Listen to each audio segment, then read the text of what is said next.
Okay, we are live. Thank you, Andrew. I'd like to reconvene into open session at 5:03 p.m. The next item on the open session agenda is item 4B, and there was no action taken during closed session. I'd like to go ahead and lead the Pledge of Allegiance. So if everyone could stand. Ready? Begin. I pledge allegiance to the flag of the United States of America and to the republic for which it stands, one nation under God, indivisible, with liberty and justice for all. Thank you. Oh, I'm trying to work two computers here, sorry.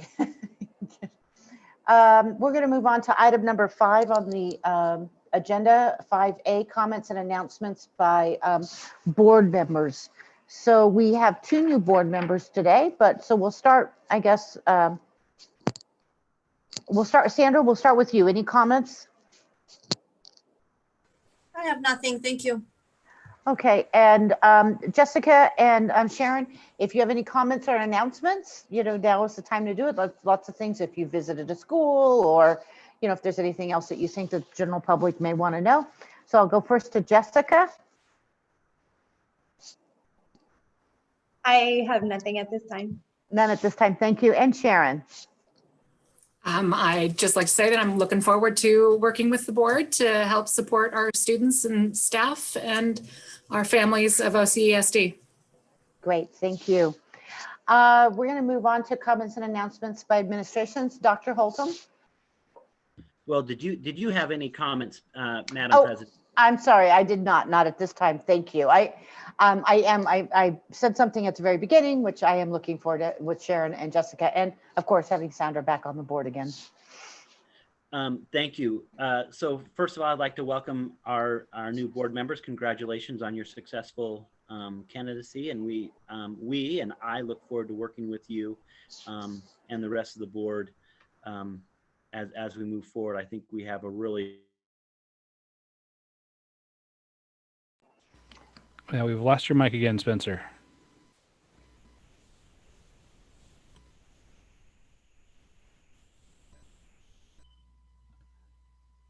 Pamela, maybe we should move on to someone else. a city council meeting. Oh, no, he's back. Oh, did you miss all that? Yes, we did. Sorry. I was telling everyone how great our board president was. But I was just I'm humbled. I know I'm a humble guy. So I was just saying congratulations to our newest board members and welcome them and thank our past board members. Also wanted to share with everyone that our 5th board member, Bill Lagrone, he is also the city manager, and he had a city council meeting this evening. And so he had that obligation, that work obligation this evening, and we and he will not be in session with us. I just wanted to say that we are working tirelessly with our schools right now, looking at the health and safety of our schools. We'll be talking more about that when we talk about discussion item number 7, the reopening and the traditional in-person instructional model, as we look at our COVID cases and our quarantine issues that we have right now. But I do want to say a big shout out to everyone to have, if we don't get a chance, happy holidays to everyone. Be safe and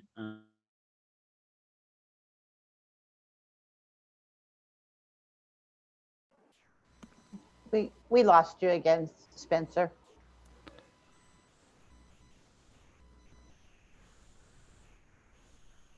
I'm done. Spencer, thank you. It sounds like you were trying to wish us all happy holidays in the same. I was. Thank you. We'll move on to let's see where we at. Kimberly Tyler, sorry.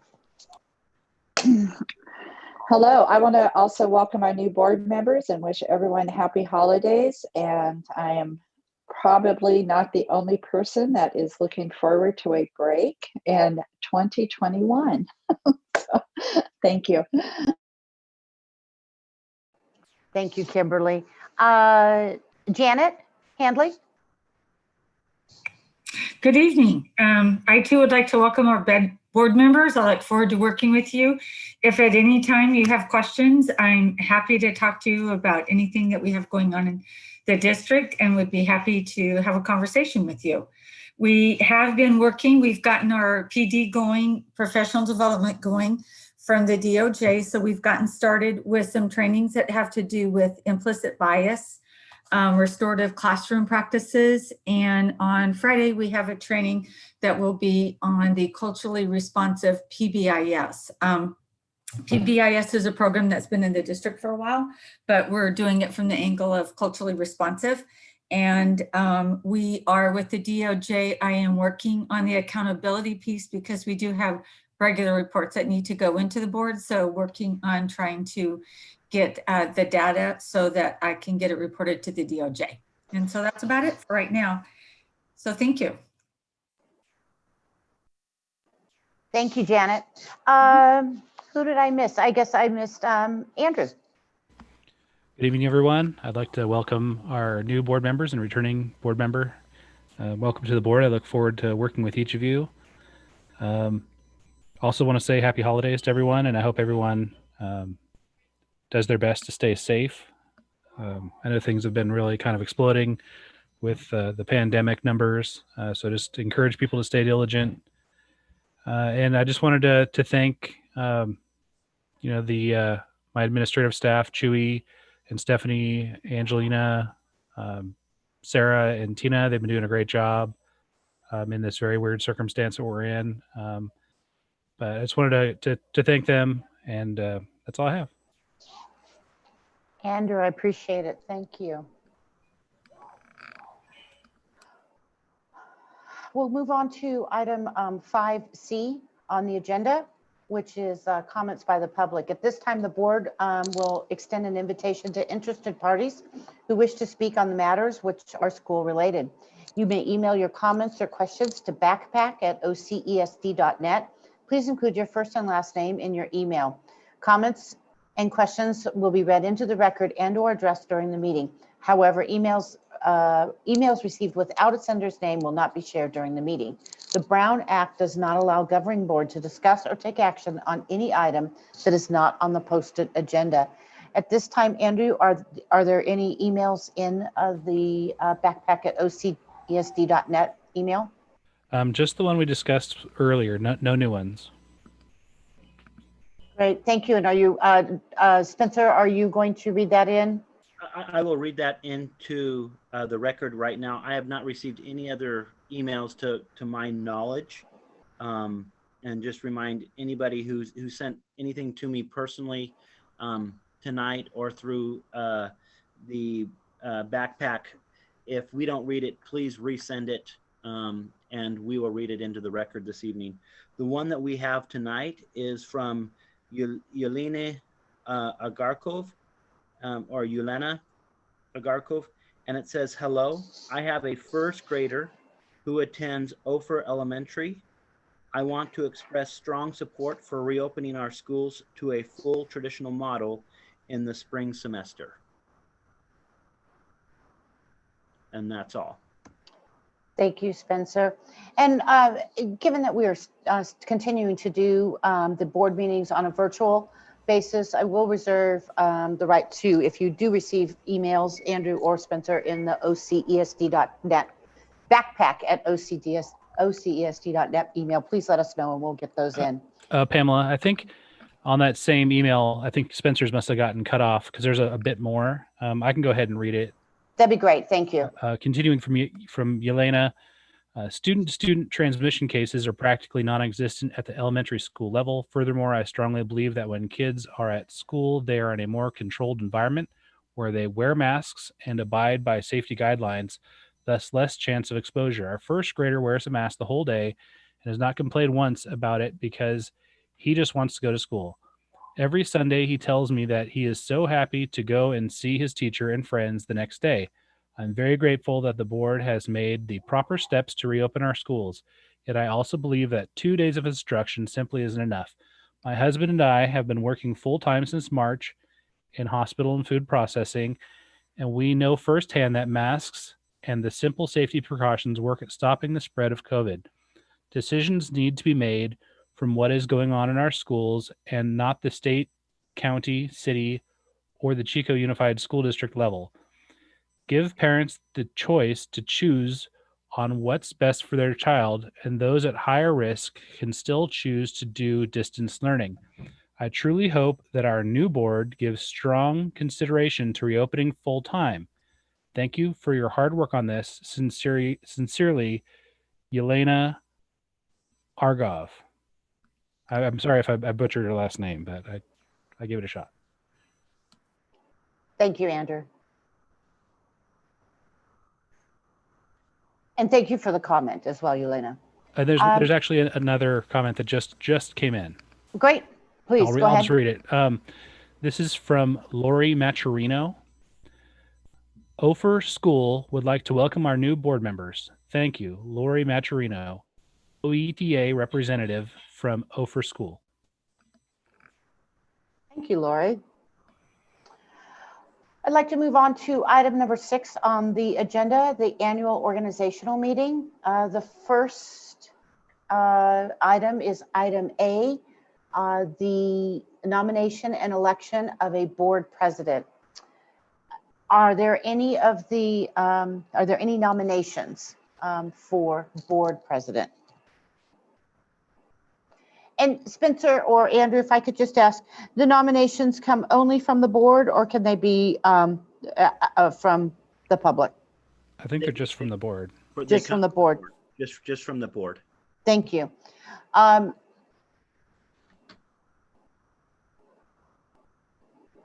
I have a nomination. I would like to nominate Sandra Barnes for president of the Board of Trustees for the Orville City Elementary School District.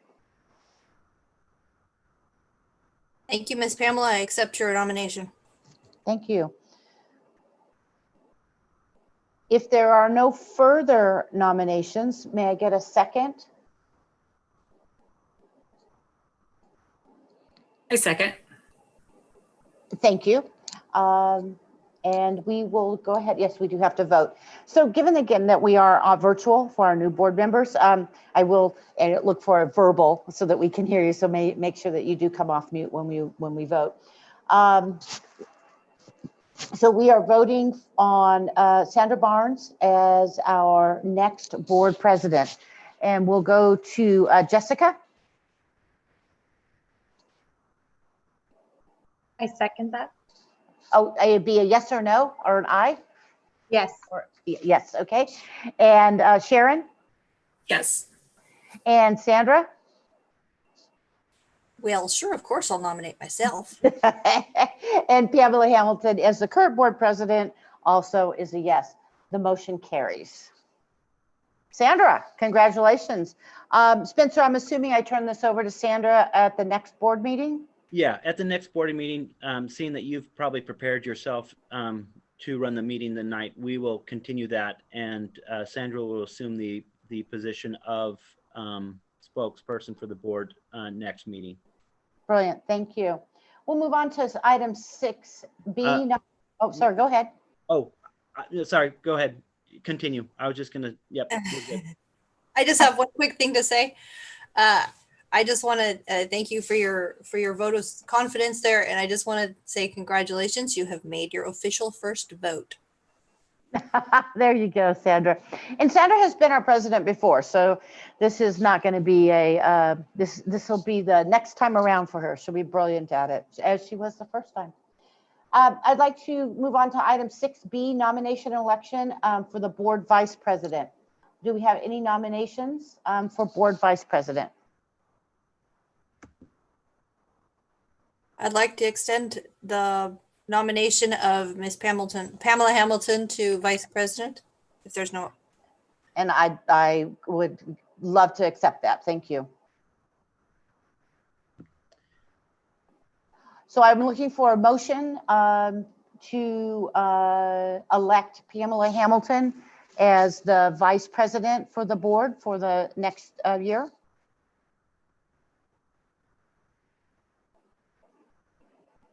You're looking for a motion, even though, okay, A second. She's looking for a second. Sorry, a second. Sorry. a second. Thank you. And then we'll go ahead and vote on that. We'll go with Sharon, Yes. Jessica, Yes. Sandra, Aye. and Pamela Hamilton's also an aye. Congratulations. I am now vice president, and we'll turn that over at the next meeting. We're looking for item 6C. We're looking for nomination and an election for the board clerk. So I just want to take a quick moment to explain what the board clerk actually does so that you guys are not overwhelmed when one of you gets chosen. So basically all it is it's you get to sign a document once or twice a year.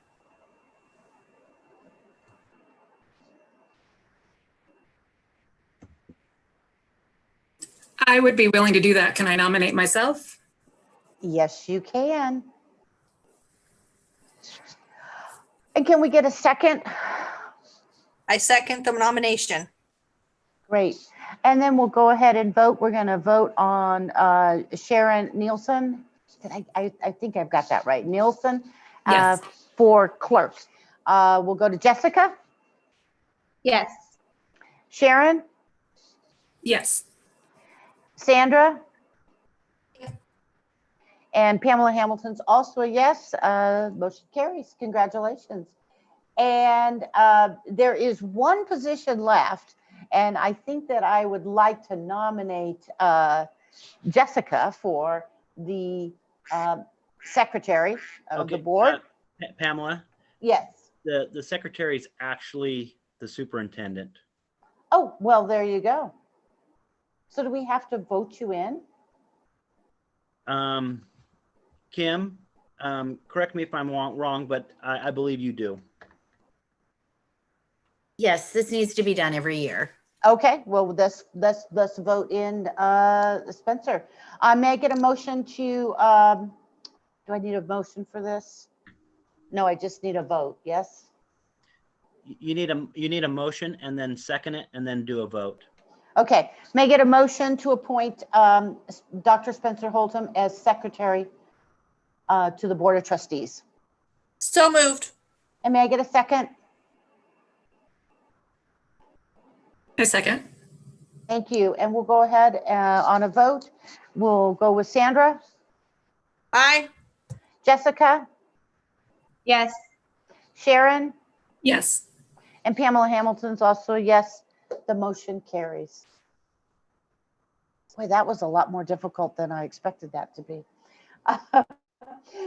The item 6E on the agenda, we want to adopt a location and starting time for the scheduled board meetings for the 2021 calendar year.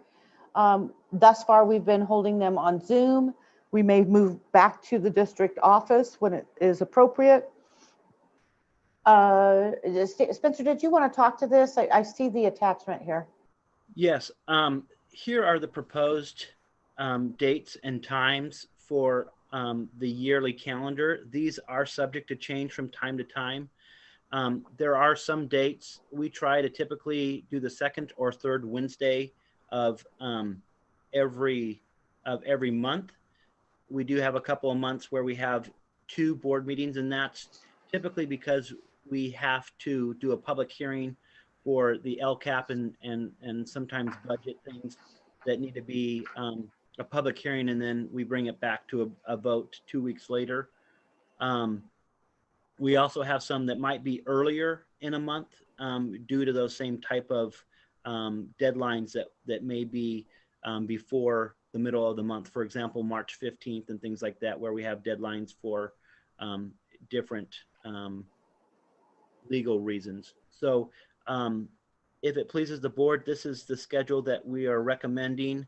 We are recommending that we continue virtual until it is safe to otherwise go back into our typical board meeting. We have had some people recommend that we look at other venues that might allow for social distancing and things like that. And we currently are looking at some other venues. We've kind of stopped that based on the fact that we have gone back into the purple.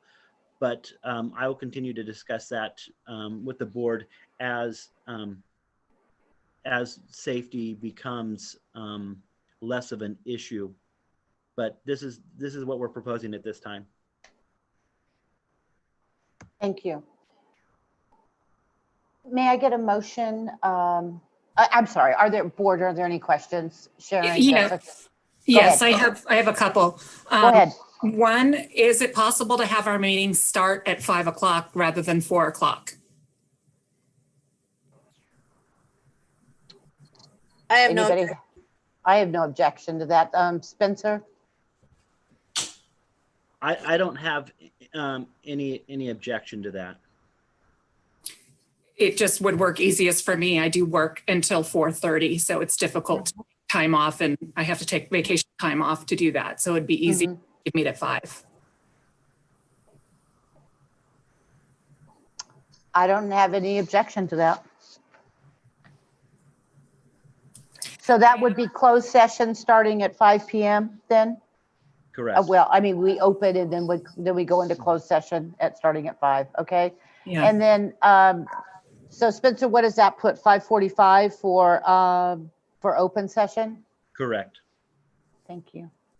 5:45 p.m. And then my other question is, can we look at, while we're doing virtual meetings, can we look at using just Zoom as a platform rather than YouTube for the public?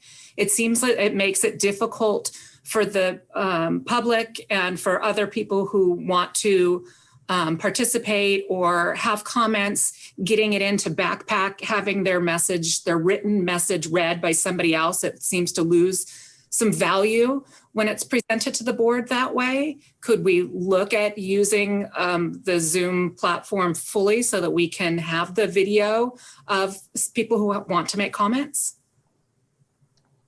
Andrew, I'm going to turn it over to you, at least from a technology perspective, to get any feedback that you might have on that. Yeah, we could look at it. The issue obviously has to do with who all participates in your Zoom meeting.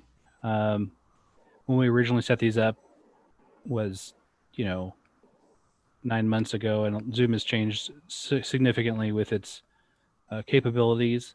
And we also, if we're going to be going that route, we might look at going to a Google Meet instead. It just depends on the crowd control portion of it from my perspective, but it's something that we can certainly look into for future meetings as we're going forward. I think Google Meet would be great as well. So either Zoom or Google Meet, I think it would bring a lot of value to those people that want to participate more or want to share information with the board personally. Okay, and one thing I will say is it does seem that with YouTube, we are reaching quite a few more people than we had in the past by having that accessible to people. So it's something that we might look at. Hey, how do we incorporate having this streamed onto YouTube still, or some other platform, just so we have that, because we are able to reach a lot more people.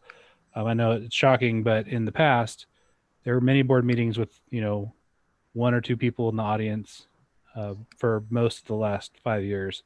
So it's we've reached a lot more people this way, and I think it eliminates the barrier people have to going to a public meeting. So anyway, yeah, we'll look at all those different options and see what we can come up with with a different strategy if that pleases the board. Thank you.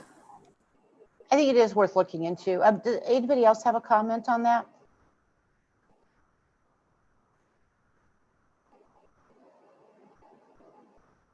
Madam President, I'd like to make a motion to approve the calendar as it stands and move the time of the beginning of the meetings to 5 p.m. for closed session. Thank you. Can I get a second? A second. Thank you. And we'll go ahead and have a vote. Sandra? Aye. Jessica? Yes. Sharon? Yes. And Pamela Hamilton's also a yes. The motion is carried.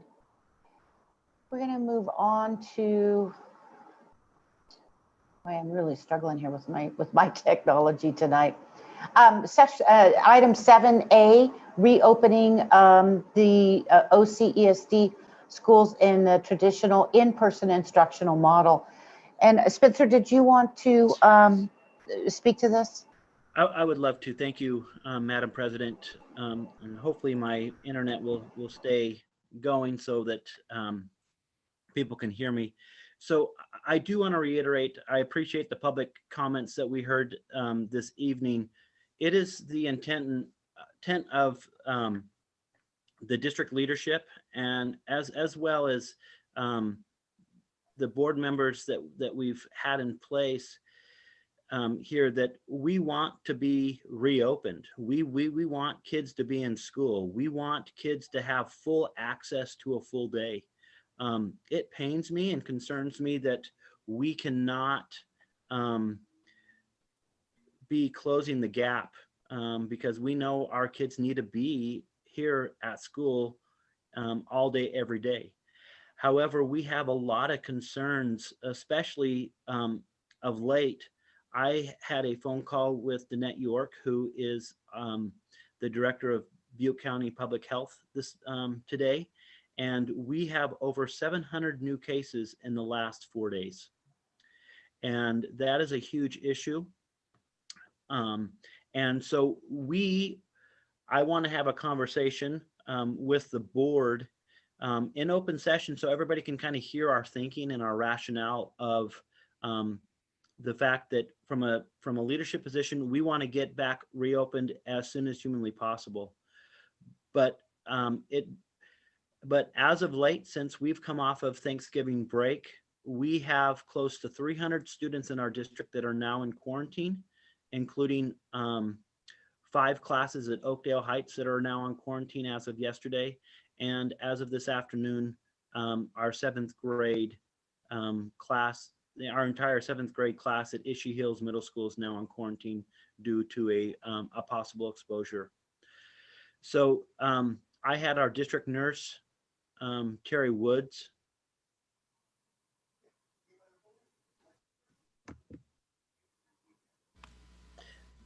Sorry, I had our district nurse. Can you guys hear me? Yes. Great. I had our district nurse, Terry Woods, run some numbers for us. We have 300 students that are quarantined right now and 23 staff members that are quarantined based on exposures, mainly due to Thanksgiving break. We have 7 cases of COVID in our district as of today. Most of those have come in the past 7 days due to exposure over the Thanksgiving holiday. We are very concerned about our safety of our students and staff moving forward, given the fact that our numbers are skyrocketing in Butte County. I would love to do nothing more than to make a recommendation to the board that we go back into full instruction, but there's no way at this time that I can make that recommendation due to the fact that we have so many people being affected right now, and most recently in the past week. I'm actually would like to start a dialogue with our board this evening that given the fact that we are going to be going into our holiday break and many families will be congregating both for Christmas and New Year's, that I'm going to make a proposal that we go to distance learning for not only we're scheduled to come back on Monday, January 4th. And I'm going to make a recommendation that we don't come back to in-person instruction until January the 19th. I would normally say the 18th, but the 18th is a holiday, Dr. Martin Luther King's holiday that day.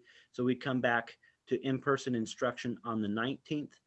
The reason I'm recommending this is I'm concerned that if we bring students back after the holiday and we have anything closely resemble what we had after the Thanksgiving holiday, that we would be closing down schools and quarantining and putting our students and staff at risk. Now, I will say that our school nurse, Terry Woods, our RN, is doing a phenomenal job working with families and staff. But she has recommended this because of our staggering numbers. I have reached out to Danette York, the director of Butte County Public Health. She has reassured me that if what we're doing, her words, to quote her, this is a brilliant idea, and we can reopen into hybrid at any time, whether or not we go to distance learning or not. We have that flexibility to reopen. They fully support this plan. I do not want to take full credit for this plan. There's many people that have made recommendations, including I had an email from Muna Clarko, one of our teachers at Stanford. I know several teachers have been made this recommendation. I had this on the board agenda because many people are asking about this. And so now I'd like to open it up to the board members to ask questions. This is not really the direction I wanted to go, but I will say that I think it's the most prudent for our district at this time, given the amount of cases that we've had in the last 4 or 5 days in Butte County, and the fact that we are quarantining at least a class or two every day since the start of the beginning of this week. Spencer, this is Pam. I have a couple of clarifying questions. When you said the 7th grade issue, did you mean the entire 7th grade or a 7th grade class cohort? The entire 7th grade, because what has happened is, I don't want to get into the weeds of what happened, but we suspect that a student is or presumably going to test positive, and they have now been in classes with teachers and students at least twice, and so we're going to need to close down the entire seventh grade based on the recommendation of our district nurse. And then just as another clarifying question, 300 students, am I doing the math right? It says that 25% of our student population is in quarantine of some sort. So, and it's important to understand that, remember, about 30% of our kids are not coming to school right now. They're either in distance learning or in through IFLC. So yeah, I would say I haven't done the math. It's about actually 15%. It's about 15% now that I'm looking at the numbers. Okay. It's about 14%. There you go, 14. And I didn't realize until today how many staff members I have quarantined. I knew I had staff members, including myself. I had a possible exposure at one of our school sites, even though I was wearing my PPE and taking my temperature and all those things. I had a possible exposure, and our school nurse recommended that I quarantine until Thursday. And although it's difficult for me to always do everything I need to do in quarantine, I can do a lot of pieces, but it's not comfortable for any of us, including myself. But I do strongly prescribe to what our district nurse is recommending, and I want to follow her and make the sound judgment as far as being safe. And so I'm following that, but so is 23 other staff members. And we have, like I said, 5 classes at Oakdale Heights right now that their entire class is quarantined, including their teacher. And what they've done is they just have transferred straight to distance learning until after the holidays. And my recommendation is that we do this for the entire district, with the hopes that everybody who is going to have exposure and possibilities over the break we'll have those exposures, go through the process, go through the quarantines, and by the 19th, all of that will be mitigated. So when we come back, we're not exposing classes, we're not going back and forth. And this way it gives our parents a chance and staff a chance to prepare and know what to predict and prepare for coming back in January. And we're not doing everything kind of, on a hit and miss or a day-to-day basis. We know what to plan for, and we can kind of mitigate, later in January if we need to. But in the meantime, everybody can plan for a set schedule until the 19th. And then my last question that I have is that I too had conversations with elementary teachers. I did not hear from or did not speak with anyone in middle school. Is this a plan that would work for middle school as well, to switch back from in-person to distance? Thank you. I did have a conversation with both our union presidents, Carla Held from CSEA, and our acting OETA teacher president, Shauna Butler, who is a middle school math teacher. And they both appreciated me reaching out to them, and both support the plan to look at safety first for our students, and for the fact that this would allow them time to kind of prepare themselves and prepare employees and prepare parents from a planning perspective. So they support this recommendation. Thank you. Board, any other questions? Go ahead, Sharon. Okay. Yeah, I've got a couple. Well, one, I am very concerned about the rate of resurgence in the county. I mean, 700 is crazy. I think we've been averaging maybe 100 or less. And so that's huge, a huge growth that we need to protect our community from, our students and our staff and our teachers. So I wholeheartedly support this. I'm curious though, I think that should be enough time after the holidays, but can we reserve the right to meet and rediscuss this should it need to be extended beyond the 19th if there's New Year's resurgence and more cases? I would like to have that ability to revisit before we absolutely say they'll be coming back to some in-person classes on the 19th. Sure, and this is a discussion item this evening. We won't be voting on this. I will just be taking your recommendation and your ideas and then putting together a plan.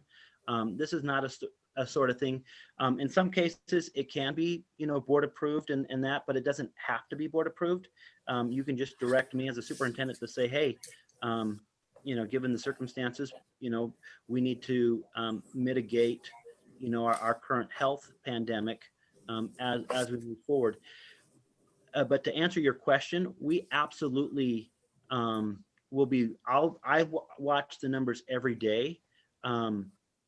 And the numbers that I just recently shared of about 700 cases, that is directly from the director of Butte County Public Health. So I feel comfortable with those numbers because there's a lot of different places out there people are getting numbers from.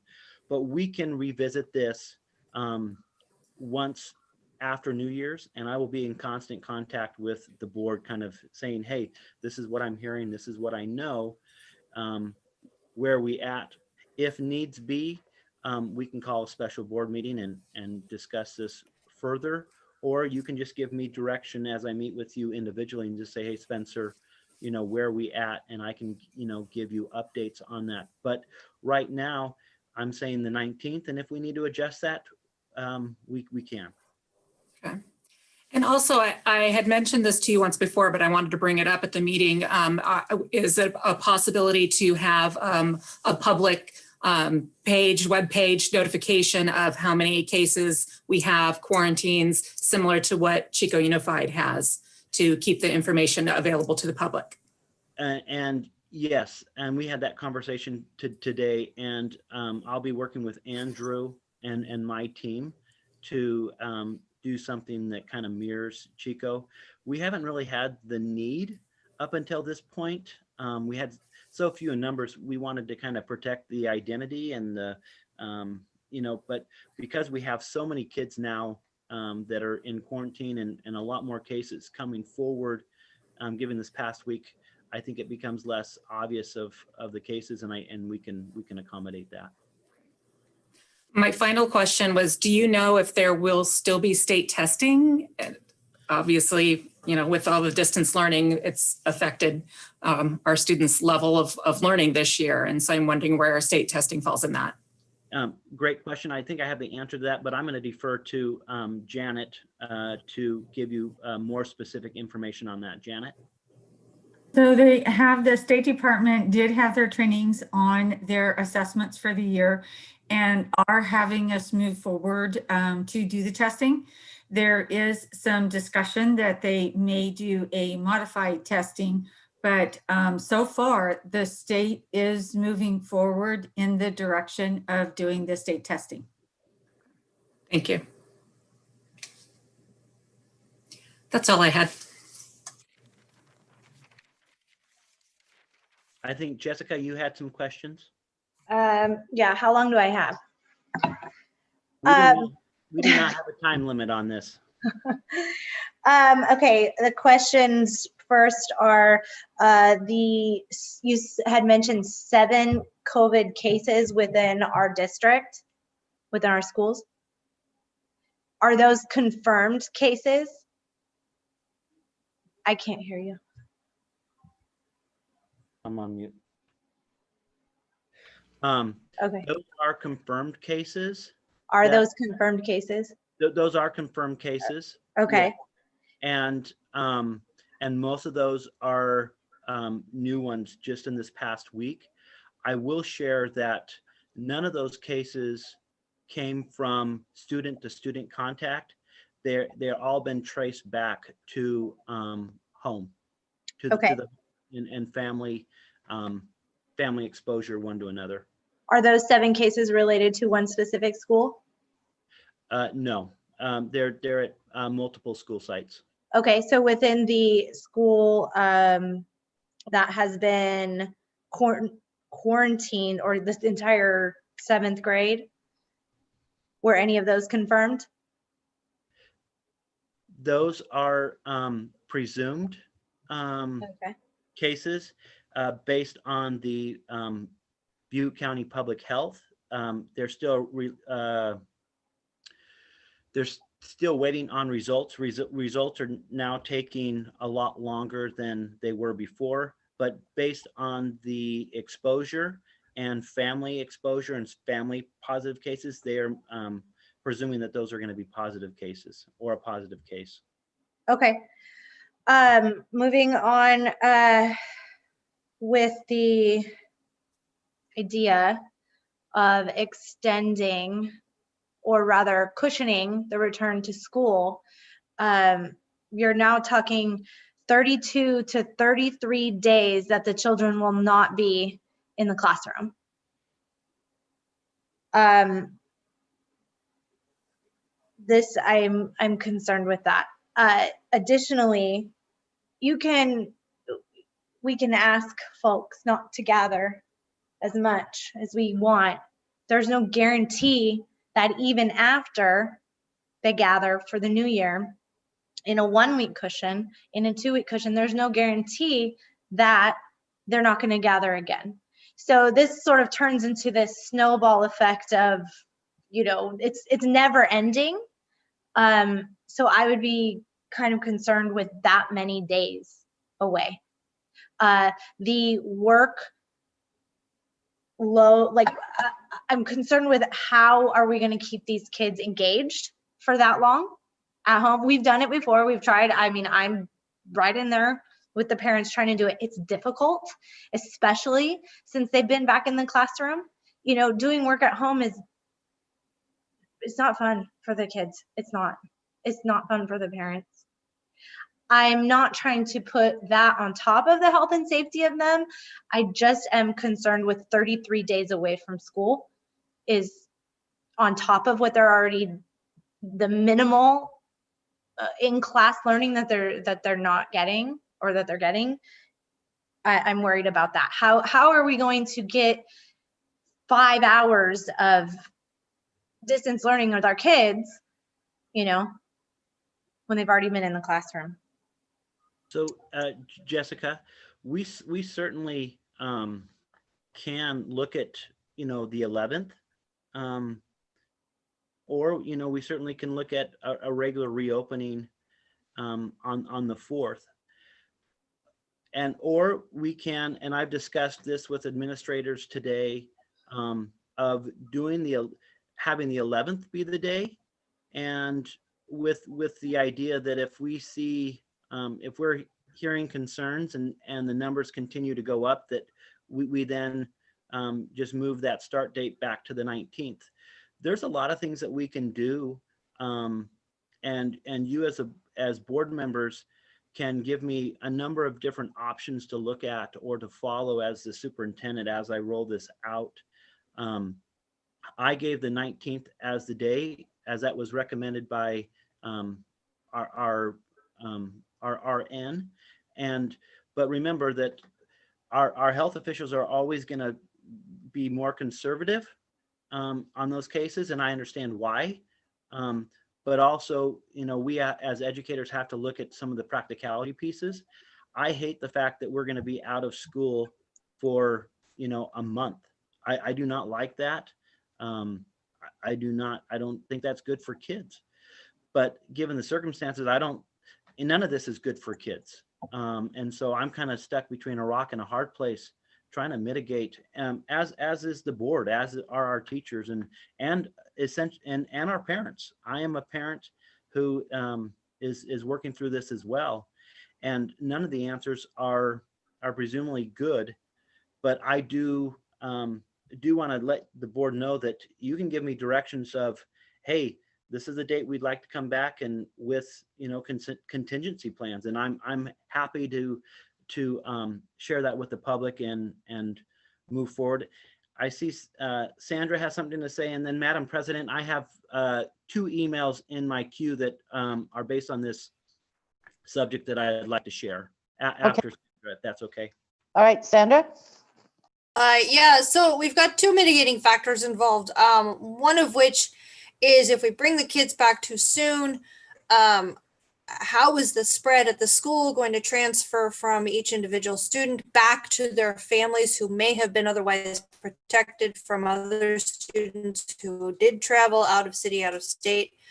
The second one is if we are not proactive, if we are not cautious, what are the opportunities that the health department's not going to just come in and shut us all down again? Well, and I'm working with our health department, you know, as is Terry Woods, our full-time RN, and she's working tirelessly, working with the health department, trying to ensure that we keep our kids safe. Some of the questions you brought up, I don't know if I can answer or not, but I know that we're working tirelessly to try to look at the best plans possible, and mitigating or lessening the risk of our kids at school transmitting and then taking it back home and making this a bigger issue. I don't know if I answered your question fully, Sandra. Was there any other questions or comments from you, Sandra, before I move on to some of the emails in my queue? Well, previously we've had that discussion that the health department, if they view that we're not being proactive enough, can come in and cut and shut down the district of the schools, given the number of cases. Is that still a possibility?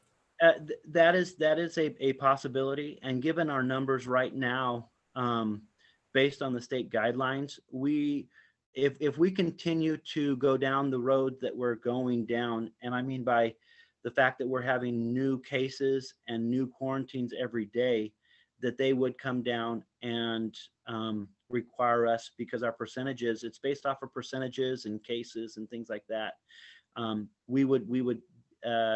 We're nearing that threshold of closing down or being shut down, not probably as a district, but as individual schools. Thank you. So I have, Madam President, I have 2 items I'd like to read into the record, if that's okay. Yes, that would be fine. Thank you. And so this is from Kathy McCarthy, who is a teacher, as an 8th grade science teacher at Central Middle School.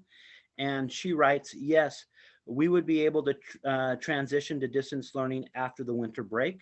So I don't know if she was answering a question that kind of came up, but this is from a science teacher saying that she could transition after the winter break. And then we also have one from Kristen Wilson, American history teacher at Ishii Hills Middle School. And she writes, why were Ishii 8th grade teachers and students not placed on quarantine when there was a student who tested positive and attended school on Monday, December the 7th? And I will answer that question. Every situation, every positive test that we have in the district is brought first to our district nurse, Terry Woods. She starts the process of contacting Butte County Public Health and works with them. And in most cases, because they're so overwhelmed, we do a lot of the contact tracing, either by the school administrator or Terry Woods, our district nurse, personally. And she spoke personally with that 8th grade student and went through their entire day. There's a lot of, I won't go into the weeds of what she found out, but she determined, our health professional determined with the public health that it was not necessary for us to quarantine the entire 8th grade.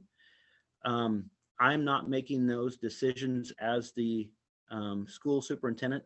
I do have a doctorate degree. They do call me Dr. Holtum, but that is not a doctorate of medicine. I leave that to our professionals. And it was determined by our school nurse not to quarantine that entire 8th grade group. I was part of those conversations, but again, I defer to our school nurse to make those recommendations, and her recommendation was to keep the 8th grade group intact. And Andrew just let me know that I have another one, so I will open up my email and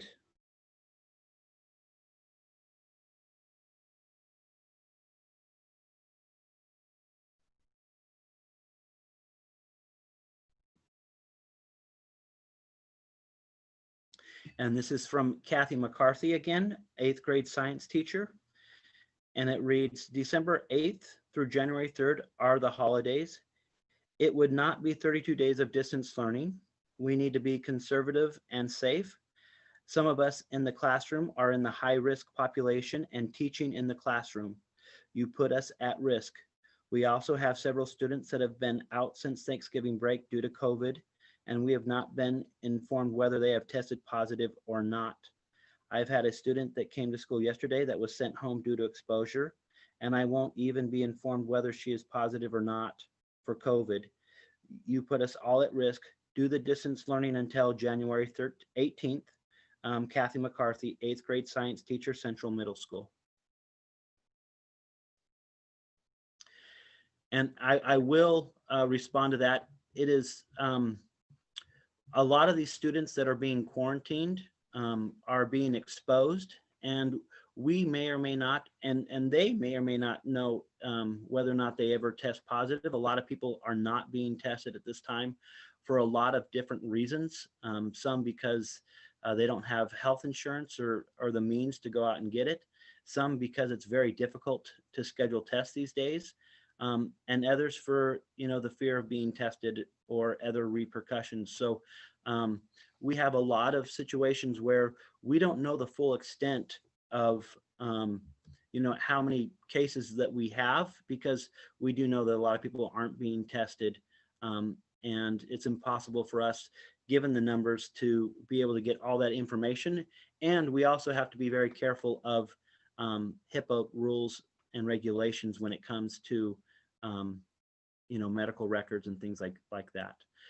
So Jessica, you mentioned earlier that you had possibly other questions. Do you have any other comments or questions at this time?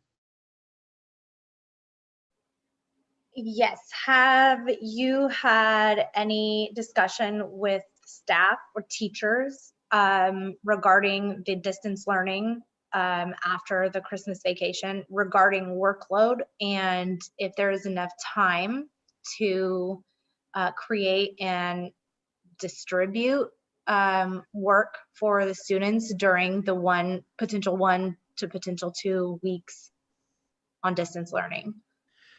So this is a relatively new thing, given the fact that we have spiked in the last couple of days. So I haven't had a lot of conversation with teachers.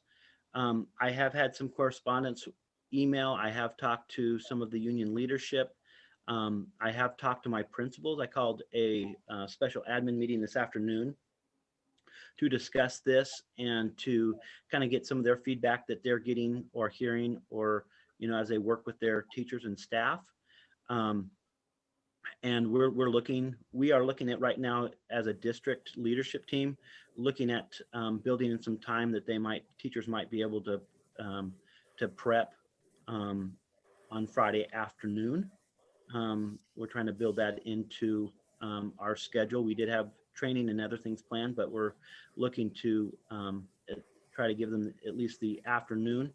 We do know that our teachers will have the opportunity to work from their classroom during this time. And so we do have a memorandum of understanding, or MRU, with the teachers, where they will have the option on distance learning to either work from home or from the school site. Given our past experience, most of the teachers have worked from their classroom, and so they'll have a lot of their technology and resources available to them. But I would say that our teachers are very good, and they've had a lot of practice with the transitions back and forth. And so I think, given the circumstances of trying to give them an answer sooner than later will help them be prepared for the transition after, whether it's a week or 2 weeks after Christmas break. Spencer, when would you notify the parents? I know that this is an open forum here and it's a public notice, but when would you officially, I guess, make that decision and officially notify? Well, that would be, I would, after tonight's meeting, after this conversation with the board, I would take your recommendations and I would try to make this official as soon as tomorrow, and start distributing that communication to our parents, to our staff, that of the plan, if this is indeed the direction that the board would like to go.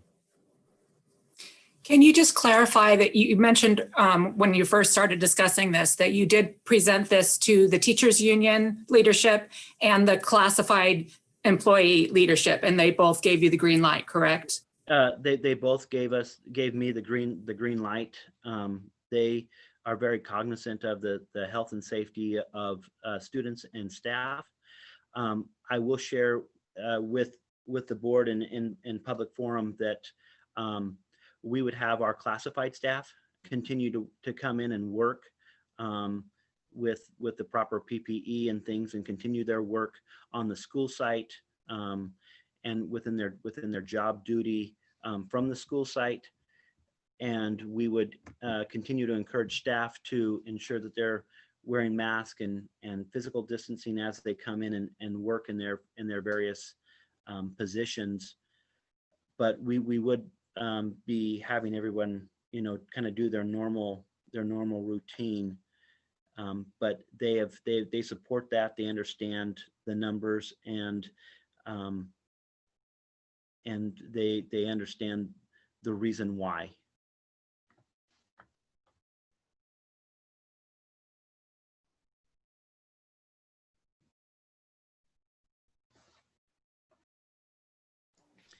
Any further questions?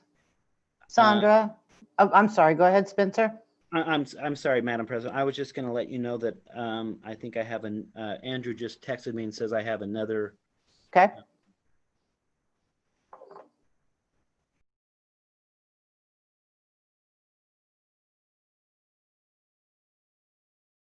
So this is from Mark Wisterman, and he is and he's from Realty World, Best Realty, and he's someone from the public.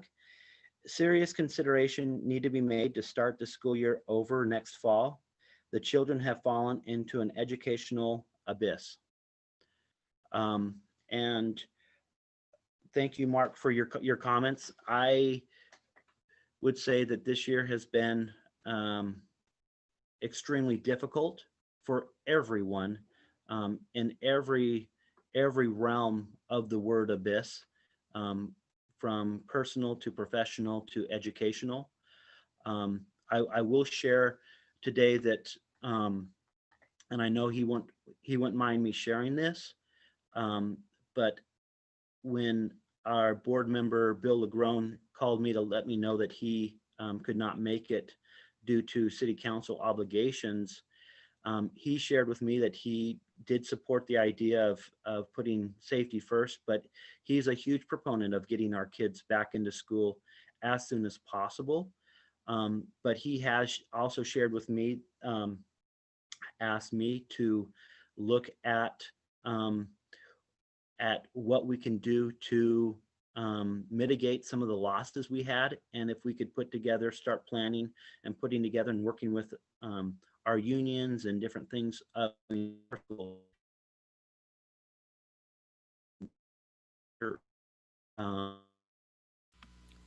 Okay, you hear me? We lost you there for a minute. Okay. If you want to kind of start back, you might want to turn your camera off.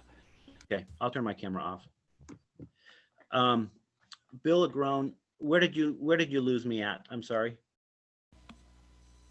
Andrew? You had mentioned that he was a big supporter of returning to school in person, and that's where we left off. Okay, and that he would like us to, as a district leadership, start looking at the feasibility of offering a summer school or extended school year, because we have a lot of loss in educational time. We're hoping that based off of the media, and I don't know how reliable it is, that we're going to have a vaccination and maybe some sort of an end in the next several months, but hopefully by the summertime we'll have more opportunity to do summer school and look at other kind of extended school year opportunities, with the idea that doing several weeks of summer school is going to somehow fix everything that's happened over the last year, but at least we would be able to mitigate some of the concerns that our community members have, because of the same concerns that I have as a superintendent, that we've lost a lot of learning time. And I understand, just hitting the reset button, makes a lot of sense to a lot of people, and that may be what some parents will elect to do.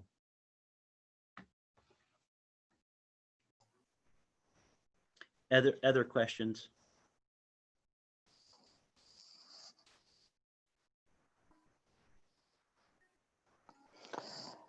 Okay, if there are no further questions, and then Andrew and Spencer, there are no further comments in the email, we'll probably move on. Jessica, thank you for your input, and Sharon and Sandra as well. And I guess we're at Spencer, it looks like a decision, for you to make. It sounds like the majority of the board is sort of looking towards, taking a slower start in January. And again, we do need to, I think Jessica has some good points to ensure that we don't forget that the reason we're here is to actually teach our students, and in person is better than distance. So anything we can do to get there, that'd be great. And I think I definitely agree that in person. But Madam President, if I could get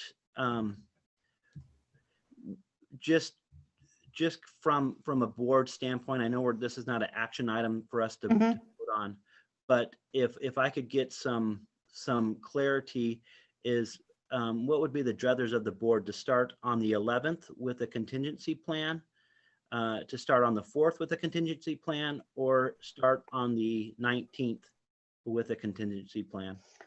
So I'll go ahead and start with that. I'd be the 11th with a contingency plan to extend to the 18th or beyond. You know, I don't want to think that we'll go beyond, but start on the 11th and go with a contingency plan to move further out if we needed to. Okay. Sharon?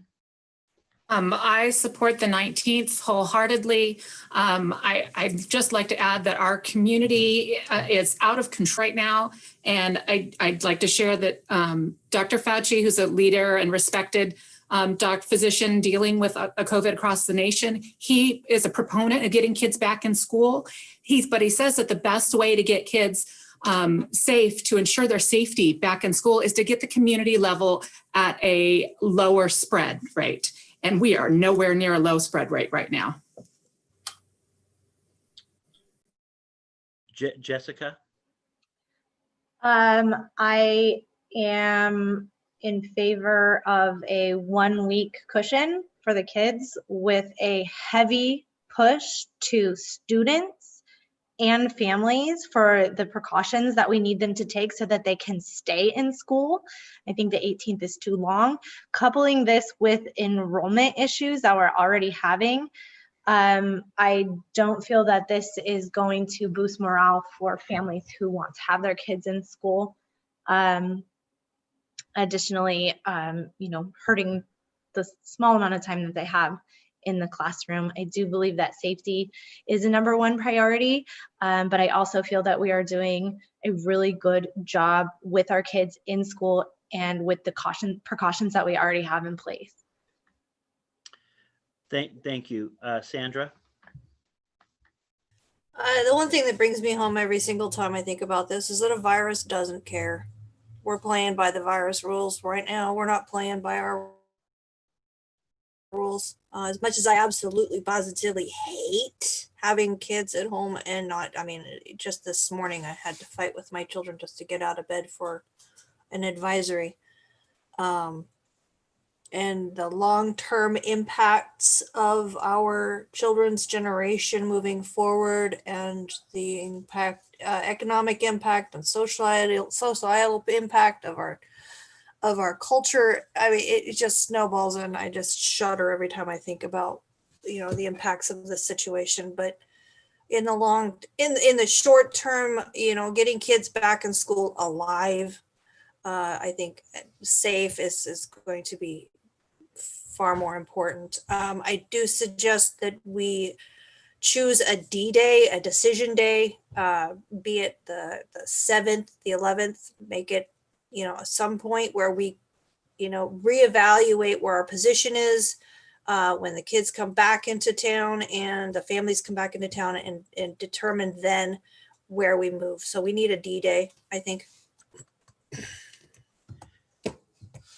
Sandra, I lost the last 5 seconds. I'm sorry. What was your final decision? I support waiting to open up, but we need a D-Day. We need a decision day in order to be able to reevaluate where our community is at. Okay. Are you recommending, and I know you know have a decision day, but are you recommending the 11th or the 19th? I'm recommending whatever's best and safest for our community, given we get to the far side of the Christmas break. Okay. Sandra, if I think what I hear you saying is that as this, oh, so yeah, with the D-Day, if you didn't go out till the 11th, it would be the 26th, 27th, 28th of December is what we'd be looking at to have a discussion about. Right. Okay. So I'm gonna recommend to the board, kind of based on what we decided, and what I'm hearing, and please jump in if I'm not bringing clarity to this issue. But what I would recommend that we do is that we set the 11th as our return date to in-person instruction. But on the week before, on January the 4th, we assess the county and district numbers, and we may extend the, so that in order to give our parents fair warning, right now I'll send out a message tomorrow that we'll be returning to school on the 4th, but we'll be on distance learning from the 4th through the 11th. And then we will make another decision on the 4th or during that week based off of our current numbers in the community, and work with our health providers to see if we need to extend that an additional week. Does that sound plausible for our board at this time? That'll work for me. I support that decision. Jessica, I'm sorry, I only heard Sandra. What was that, Jessica? Yes. And Sharon? Yes. Do you think it would be possible to have the COVID dashboard up by then? Andrew?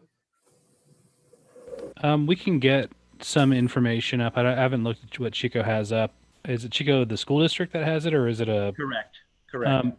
It wouldn't take that long to put something like that up. The issue being, obviously, over break, we're not going to have any additional information. We don't get that information because of HIPAA and everything. They don't report to us when one of our students is ill. It happen, if they happen to be at school, that's when we happen to find out. So it wouldn't But if we change. could have a record of the high numbers we're getting just even this week, Yeah. have that documented. We should be able to put that up tomorrow. It's not going to be that big of a deal. Okay. So thank you, Andrew. And just for clarity, my messaging to families again is going to be that distance learning the first week back after Christmas or after holiday break, going to distance learning from the 4th until the 11th.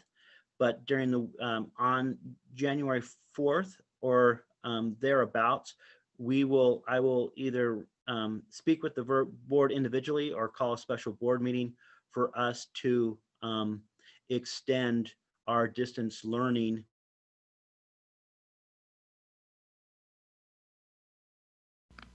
We lost you again, Spencer.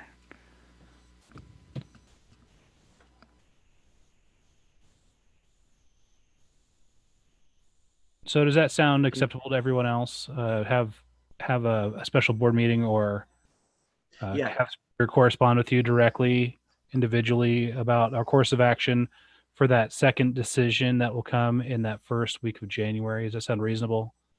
And my goal is to get that to the general public as soon as we can on January 4th or thereabouts, so that they can plan for an additional week of childcare or work and schedule, because that is very very important to us. We know that is important for us to work with our stakeholders, especially our parents.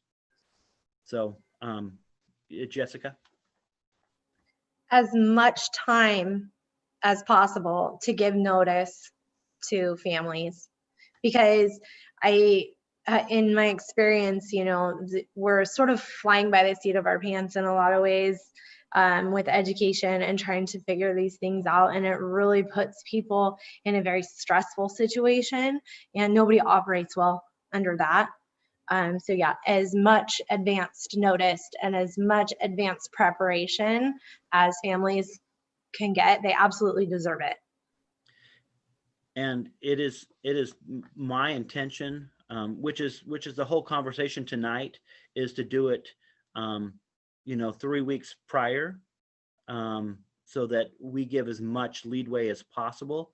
And I think it's safe to say that families can kind of get a sense of where the district will be going based on the current numbers in the county. If we continue to have issues that we're having currently, then I think it's safe to say for people to understand that we may need to be on distance learning for an additional week.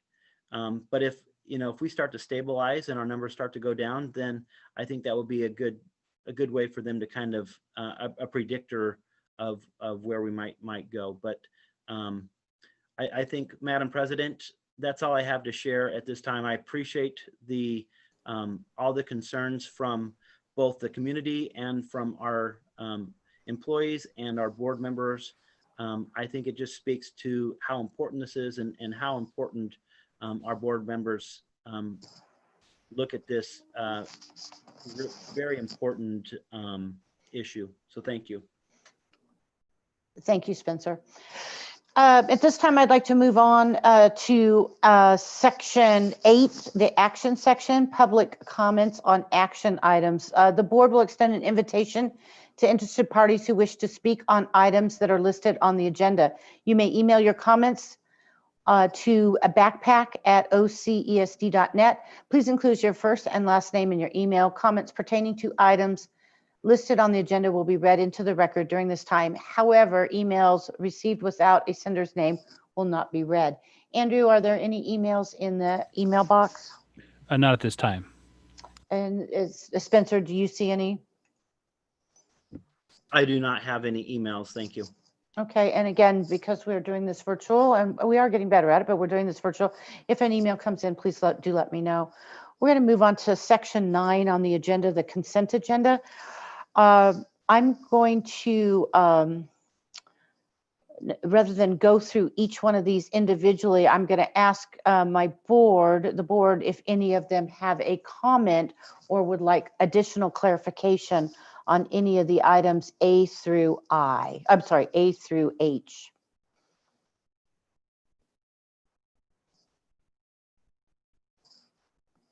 And I'm not going to rush you, so if you didn't have an opportunity to. And Spencer, I guess I ask you, did you have any comment that you wanted to make on any of these? I did. I wanted to comment on G and H, the new job description for the bilingual position. Okay, let's hold on that and see if there's anything A through F. Okay. I have a question about E, Yeah, go ahead. revoking interdistrict attendance agreement. Can get any information on why that's being revoked? Spencer? So that has to do with students that are on interdistrict transfers with us. And when students are on interdistrict transfers from other districts, when they sign that interdistrict transfer, they promise to have good discipline, keep their standards up on their grades, and have good attendance. We have had a handful of students that are on interdistrict transfers that really haven't done much of anything on distance learning and have failed to live up to their side of the contract. And so we are releasing them to go back to their home district. In some cases, they are, we're freeing up positions in our independent study program and things like that. I have extended a lot more grace, or encouraged our principals to extend a lot more grace given the pandemic. But we've done a lot of home visits with these families and things like that, and they just have showed an unwillingness to do their side, and so we're releasing them.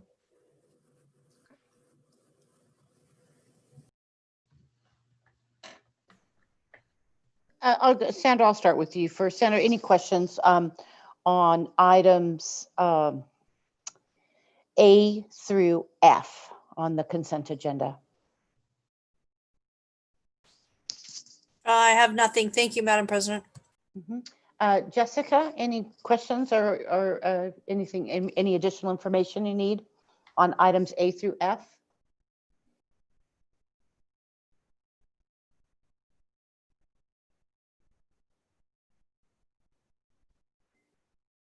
Jessica, you're looking for mute. There it is. None at this time. Thank you. Okay, thank you. And Sharon, any further questions?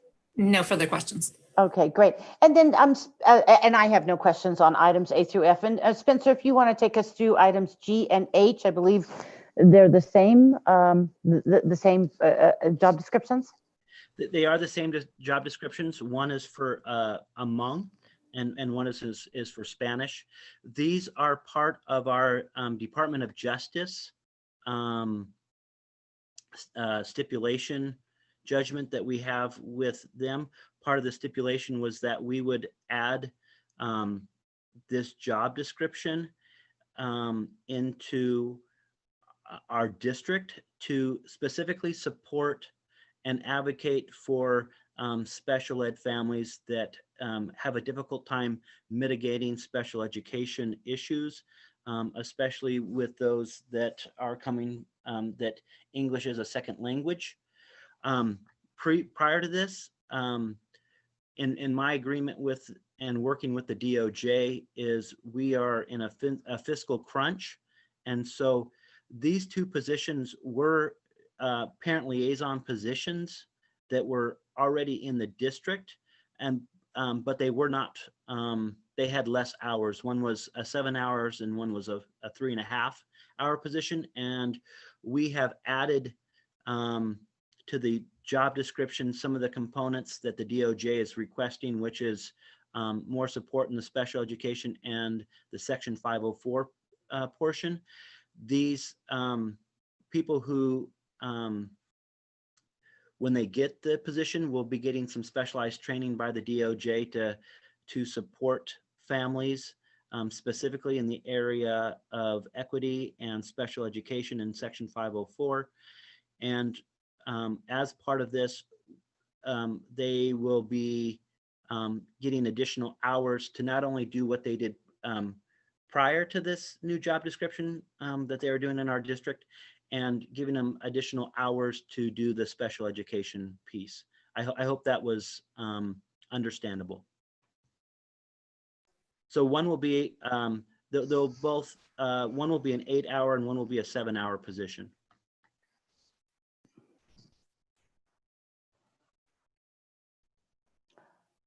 Okay. Will it be Oh, go ahead. shared among all the school sites? Correct. They're currently housed at Wyandotte, for their space there, and that's currently where they've been housed in years past, and they'll continue to be housed there. But they will be servicing the entire district.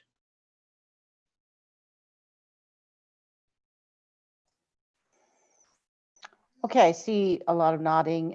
So I'm going to go ahead and ask for a motion to approve the consent agenda. So moved. May I have a second?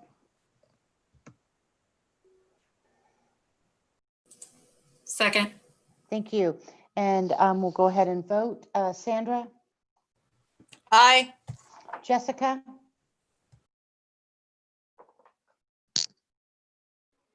Yes. Sharon, Yes. and Pamela Hamilton's also a yes, the motion carries. We're going to move on to item 10, new business. Item A. Madam President, Yes, go ahead. we have another comment. Go ahead. Let me open it real quickly.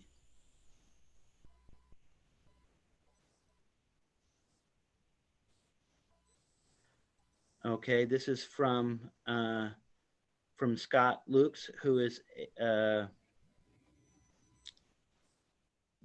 signs just as a community member. January 11th would be the timeline when the effects of the holiday gatherings are highest.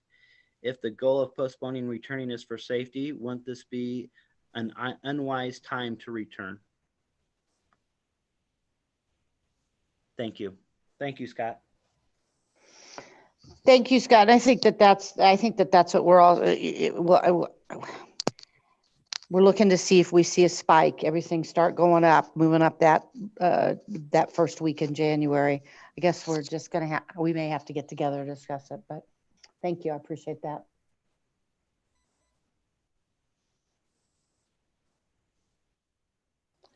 We're going to move on to item 10, new business nominations for the CSBA's Delegate Assembly. I don't have a lot of information about this, and Spencer, I don't know if that's you or Andrew, or even if Sandra has more information about it. Madam President, I actually had the privilege of serving for the CSBA's Delegate Assembly for the last 2 years.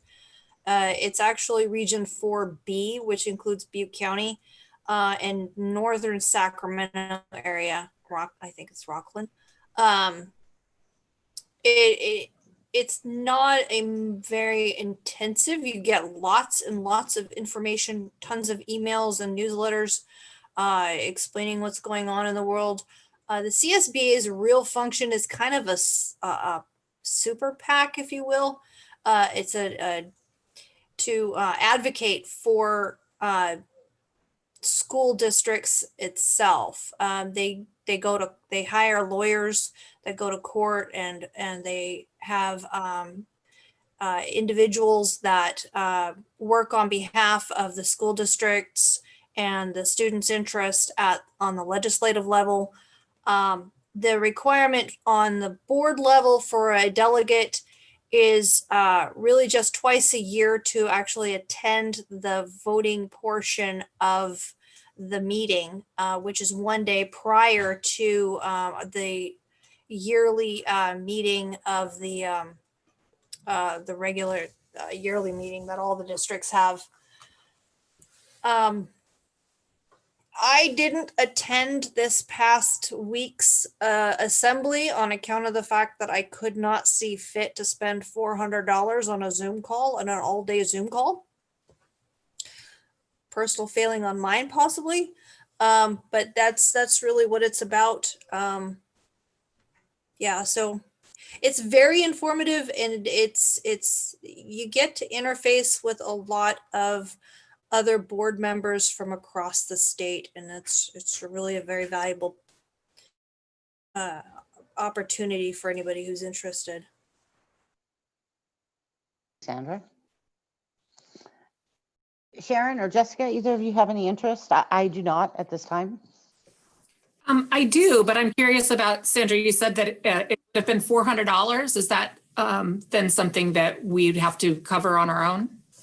$399, and it's actually these types of meetings, along with training for the board members, is actually the district's responsibility. So we would pay for it, and CSBA stands for California School Board Association, and so every December they have a statewide meeting that school board members and superintendents attend. I've attended it prior to this year, the first 2 years, and found it to be very, very good, and as well as our school board members.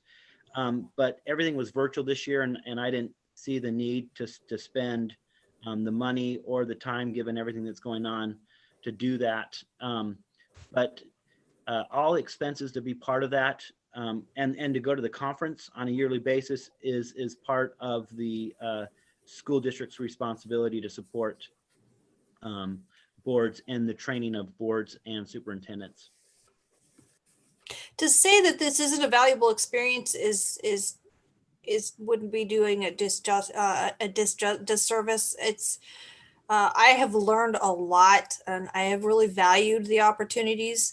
However, given the pandemic, as much as I would love to support the CSBA in their exceptionally good works and their incredible advancements for the school boards and for the districts,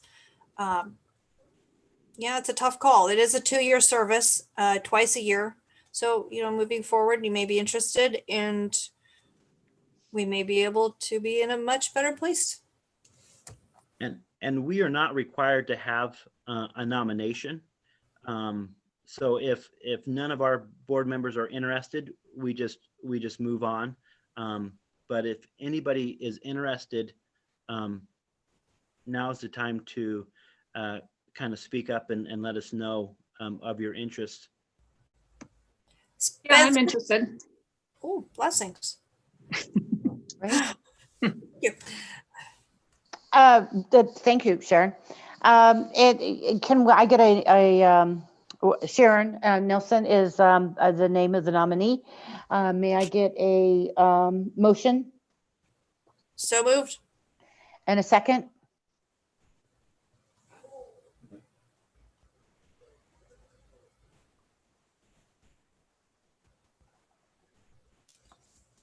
Can I second myself? Yes, you can.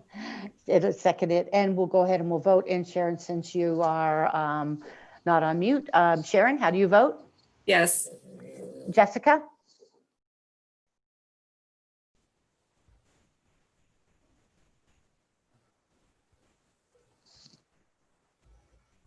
I don't feel as if I have enough information to make a valid vote. Okay. Abstain then, and Sandra?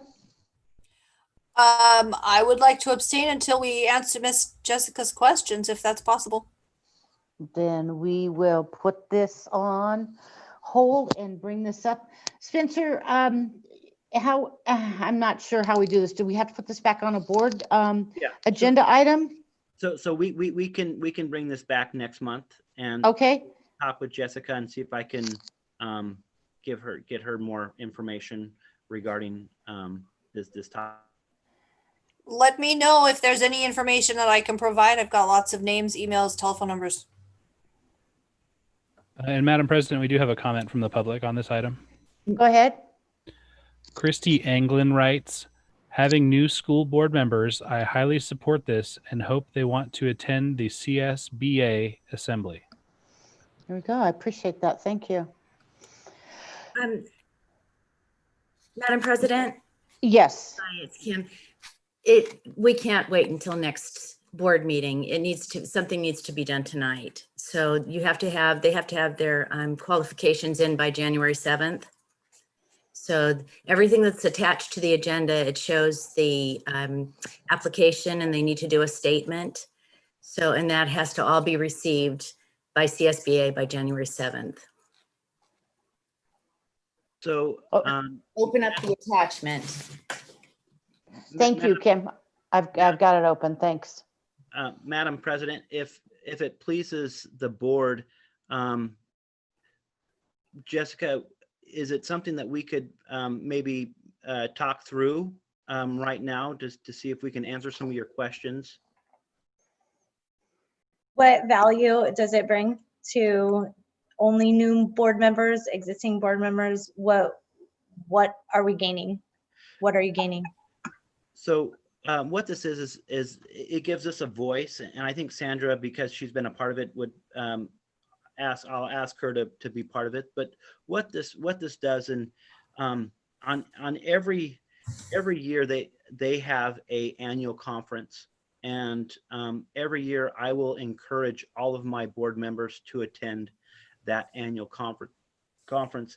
It's usually a 3-day conference, usually a Wednesday, Thursday, and a half-day Friday. What that conference does is it has breakout sessions, usually about 3 or 4 sessions a day, and it gives various trainings to the different a myriad of topics that are related to school board, from legal to responsibility to the Brown Act, and it's basically my opportunity to bring a board and to get more train and more experience. It's always been a good use of our time and energy to go do that, because not only is it good for a board to be able to get that training, but it also gives a board to spend some time together to get to know one another better, and be able to and also work with other board members throughout the state. Now, what the delegate does is they have an additional day of training where they attend all day, and they are, they represent us and our area with their voice of, hey, here's some of the things that we need. Here are some of the mitigating factors that we would like to be trained on. Here are some of the concerns of the North state versus the Southern state. So it gives us a voice there. It doesn't give that board member any advantage over another other than they're representing not only our board and our district, but also the region in giving a voice of the needs that we have in our area. Sandra, could, am I covering that accurately? Fairly so. Like I said, the delegate assembly backs the California School Board Association's leadership to advocate for the districts and the children of California. It'd be that in legal precedents on the court of law, taking cases all the way to the Supreme Court in order to advocate for the students, making sure that we have fair and equitable education, to drinking water, to also bringing bills and advocating for bills in the legislature. They also have training sessions. The California School Board Association conducts training sessions for new and active board members. So in that respect, it's also very, just as a board member moving forward, there are trainings in the Brown Act, in finances, in governance standards. There are masters in governance classes, 5 classes, and you can get a certification for masters in governance, which is really nice on the resume. They are steadily moving a lot of these training sessions online. So many of us who are working and are homebound and are stuck here in town and can't get out can actually take the trainings online. Really super important if you want to know really how a board functions, the priorities of the board, and the responsibilities of the board, the rules and the laws that restrict us. Learning just the basic fundamental workings of the different relationships between the board and the administration. So there's a lot that the CSBA does in order to further school districts across California. It's very valuable. Thank you. I sent Dr. Holtzum a link to CSBA through text. Maybe he can shoot that out to you guys.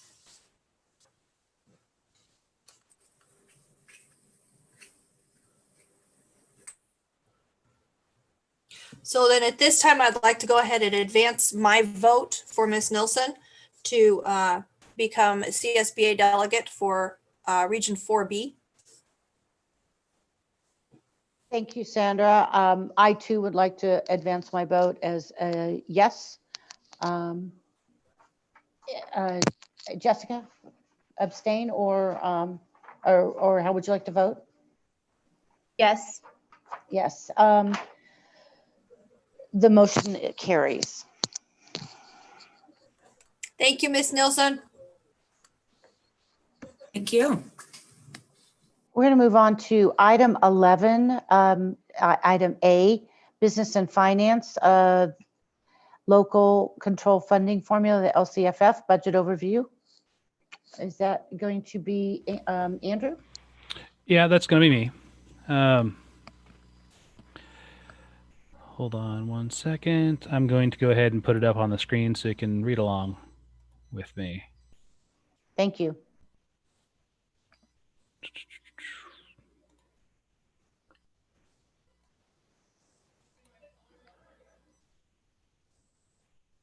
Okay. So the budget overview for parents, the LCFF budget overview for parents is a designed as part of the LCAP process. Each year, in a traditional year, we would meet, come up with a local control accountability plan priorities, review the priorities we've made in the past, look at data, make some changes to the plan, and then submit that to the board for approval in June.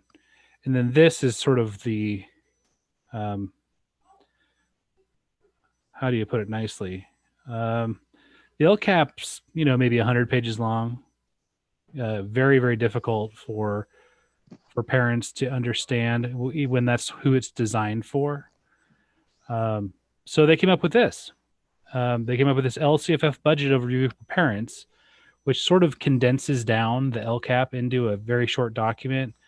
The novel portion of this particular budget overview for parents is this year we were not required to adopt an LCAP. So they said, well, we still want to have the budget overview for parents, even though we don't have an LCAP. But we're going to use the plan you had for re-engaging students in distance learning instead of the LCAP. So that plan was called let's see if we can get to it. It's the Learning Continuity Plan, or Local Control and Accountability Plan. No, it's the Learning Continuity Plan. So the Learning Continuity Plan was a plan that the board approved. In like, for example, if you look at this particular graph, it shows how much of the Learning Continuity Plan was directly targeted for high needs students. In the LCAP, that's a pretty valid measure where you're like, oh, okay, I can see this was for everyone. This was for high needs students. In the Learning Continuity Plan, since it's based on how do we reopen schools safely, a lot of that money goes towards things like personal protective equipment, teacher supplies, technology, these types of things that aren't considered, exclusively for high needs students. So they kind of Frankenstein this. I'll be real honest. So they're trying to apply a law to something that doesn't exist this year. Next year it'll look a lot better and be a lot more informative. But it still outlines a lot of our old LCAP priorities. It's still required to have that all put in there. So I'll take you to so you can see here's our complete LCAP list of priorities, sort of in a 3-page written document, which again, I don't know how accessible that is to parents. But here's one that actually has some relevant data. On the final page is the LCFF budget overview for parents, is this prior year expenditures. So you can see our total budgeted LCAP expenditures were $6 million and change last year. And last year we spent $5.9 million. And below is the explanation as to why. A lot of that had to do with school closing down a couple months early. Additionally, typically with a budget, you typically don't go over budget. If you're, watching things carefully, you typically come in under budget, as you're not going to spend things that you weren't approved to spend. So this was pretty close. We've pretty closely spent the money we had allocated. Also, one note is that we spend more on our LCAP than we are required to spend on our LCAP. So that's something that you'll be seeing more as we go down the road with the LCAP. The other piece of this is that this references the Learning Continuity Plan and the LCAP, which are two separate documents. Again, this is supposed to be a way for parents to quickly understand the LCFF budget. This year, I don't feel like it really does a good job of that because it's not really giving you information that's pertinent or even information about the LCAP like normal.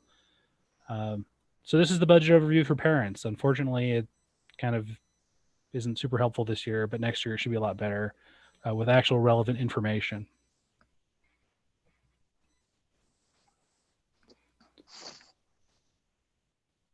Thank you, Andrew. Board questions?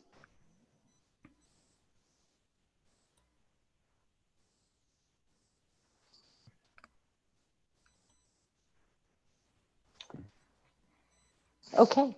Can I get a motion to approve the LCFF budget overview for parents as presented?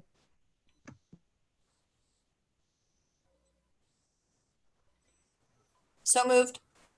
May I get a second? I'll second. And we'll do a vote. Sharon? Yes. Sandra? Aye. Jessica? Yes. And Pamela Hamilton's also a yes, the motion carries. Andrew, we're going to, pardon me, Pardon me. We're going to move on to 11B, which is the approval of the first interim report. I'm assuming that's you to discuss. Yeah, that's me again. So I'm going to share a PowerPoint presentation with you. Can you guys see that very fancy opening slide? Yes. Okay, excellent. So I'm gonna kind of go through some things that I don't normally go through because we have some new board members. So just sort of bear with me. And if you have questions as I kind of get to the end of a slide, please just butt in and ask a question instead of saving them all for the end so we can have a relevant conversation. The first interim budget is the second budget for the year for Orville City Elementary School District. The first budget, the original budget, was built on assumptions and things made in May and was approved by the board in June. In May, the state does not have an adopted budget for this year at that point. So it's made on a lot of assumptions, as you can imagine. Once the state adopted the budget, we did do a 45-day budget revision because the original state budget that was proposed in May had some very, very deep cuts for education in it. The budget they adopted still had very deep cuts in it, but not nearly to the impact of what was presented in May. Our original budget and our 45-day budget revision, we were unable to meet all of our financial obligations in all 3 years as required, which put us into AB 1200 status. And I'll get into that a little bit more. So the difference between the original budget and the first interim budget is we have the actual beginning balances instead of them being assumptions. The revenue projections are based on the adopted state budget, and the expense projections are all updated. So we don't just sort of warm over the original budget. We start from scratch and create a whole new budget for first interim because there's a lot of changes that happen in payroll and different things. So I typically will get to the multi-year projection later in the presentation. And I talk about the multi-year projection a whole lot. To me, the multi-year projection is the sort of the quintessential budget document that you need to care about. It has the main tests that we have to pass and really can give you a feel for the health of the agency. But I wanted to bring the multi-year projection to the beginning of this presentation because I felt like there's an important story to tell about where we're at and what's going on. So the multi-year projection is going to have 3 years in it. It's going to have year one, which is this current fiscal year, which runs from July 1st, 2020 to June 30th, 2021. It's going to have year two, which is the 21-22 year, and year three, which is the 22-23 school year. We have to have enough money in each of those years to have a positive ending fund balance and have a certain amount of reserve in order to be in a good budget status. So and Andrew, if I may intervene, and I think it's very important, especially for our new board members, to understand that whenever Andrew makes a revision, and we're constantly required by law to be updating our budget, every budget has to reflect 3 years out. And so we have to maintain enough money in our reserves and with what we project to receive from the state to make sure that we make all of our fiscal responsibilities, not only in year one, but in year two and in year three. Thank you. Thank you, Spencer. So I'm going to kind of walk through how to read this particular multi-year projection assumption. Multi-year projection assumptions that I present to you are, it is the Excel document that I put together that helps highlight the changes year to year. There's also a regular multi-year projection in the budget packet that shows the total numbers for each of the items for each year. But I think it's a lot easier to see what's happening when you just see the changes highlighted. So as we're looking at this budget, you can see here's an example of revenue. And this is from the multi-year projection you have. And you can see in the first year, we're receiving $23,748,209, right? And then in the second year, you can see it's reduced by $103,973. And then in the third year, you can see that it's reduced again, this time by $2.6 million and change. Andrew, we can't see, we can only see about half the page. Oh, okay. Hold on.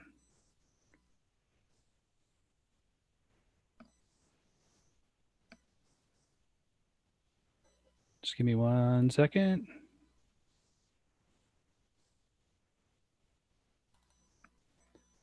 Let's see.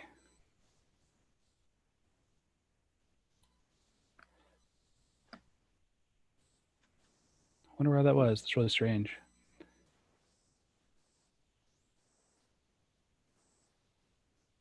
Come on. Can you see this, the PowerPoint presentation not in slideshow mode? Yes. Okay. So let's see. Let me know. I feel like the math teacher, nobody told that the overhead projector wasn't turned on or something. We can now see the change, and before we could not see the change in LCFF funding in 22-23, but now we can see that there's a shortfall of $2.6 million in year 3. Okay, excellent. So that's basically how you read this document, is you have this total number at the beginning and then the adjustments that follow. And they're lined out so you can understand what each of those adjustments is. I wanted to pull this particular item up because this is a big part of what's happening with our district. Spencer had talked about this before, but with the onset of the COVID-19 pandemic, the state said, hey, for 2021, we're just going to not collect attendance like normal. We're going to just let you use your 1920 ADA as the 2021 ADA instead of in a normal year where you get to pick the higher of the 2 years. So when our 2021 ADA is reported, it's going to be the exact same as our 1920 ADA. And so that creates a 2-year sort of hold harmless, I wouldn't say hold harmless, but a 2-year advantage for us. So you can see in the 21-22 school year, we just have some minimal changes to the funding formula that have to do with other parts of the formula. But we're able to use that 1920 ADA again because it's also now the 2021 ADA in that second year. And ADA stands for annual daily attendance or average daily attendance. It's average daily attendance. So ADA is how many days a student goes to school each year divided by how many days they were enrolled. So if a student went to 75% of the days, we would get a 0.75 ADA for that student. And ADA is what our schools are primarily funded on. It's not primarily funded on how many students you have enrolled, but it's how many students actually appear in class up through the P2 cutoff window, which is in the spring. But that's sort of the basic premise of the ADA, how that works. So the real story of this slide is that you can see in the third year, the hold harmless is gone, and our change in funded ADA declines by 11.09%. What's happening is we have at Oroville City Elementary School District, we have what appears to be a built-in 2% decline in ADA every single year. Some years we go up a little bit, some years we go down a little bit more. But between 1920 in October and 2021, we've lost about 7% of our population. So you add, another 2%, another 2%, and then you quickly get to 11%. So this is a big cliff to fall off of. So you can see that, because of the hold harmless, it really helps us out with our funding for this year and next year, but you can see where there's a major problem in the third year. Additionally, if you look at this budget, if you see on this page, it says COLA as the 21-22 COLA and the 22-23 COLA, and they're both 0%. COLA is the cost of living adjustment that is typically applied to our funding. Part of the cuts that we receive from the state zeroed those COLAs out. So we're dealing with no increases at all in state funding and declining ADA. So that's how you end up having, a negative $2.6 million income adjustment in that third year. I have a couple of more items I wanted to go over in the multi-year projection. So this is on page 56. This is something that I will bring your attention to at each and every single budget adoption that we talk about.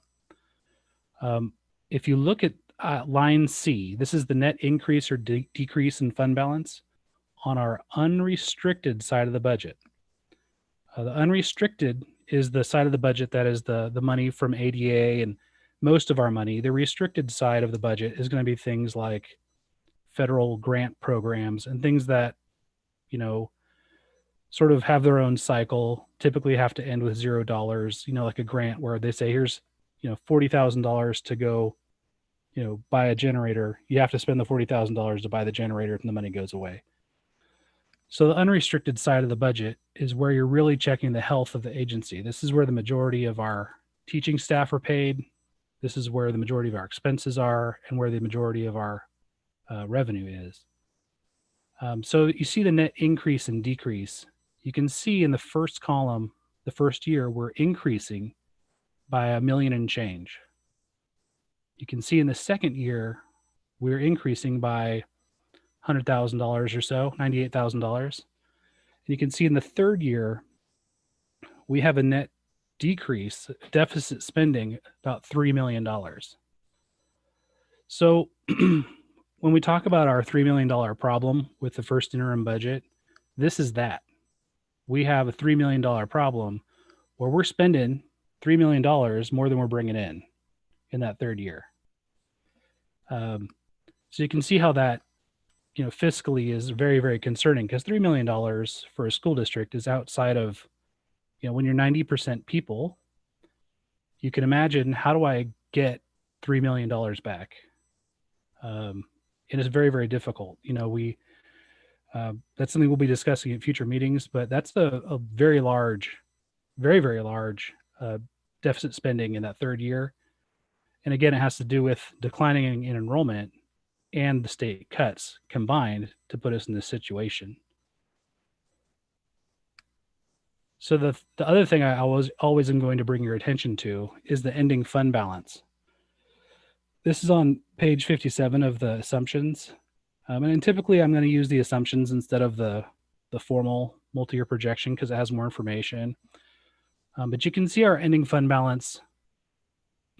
If you look at on like E1C,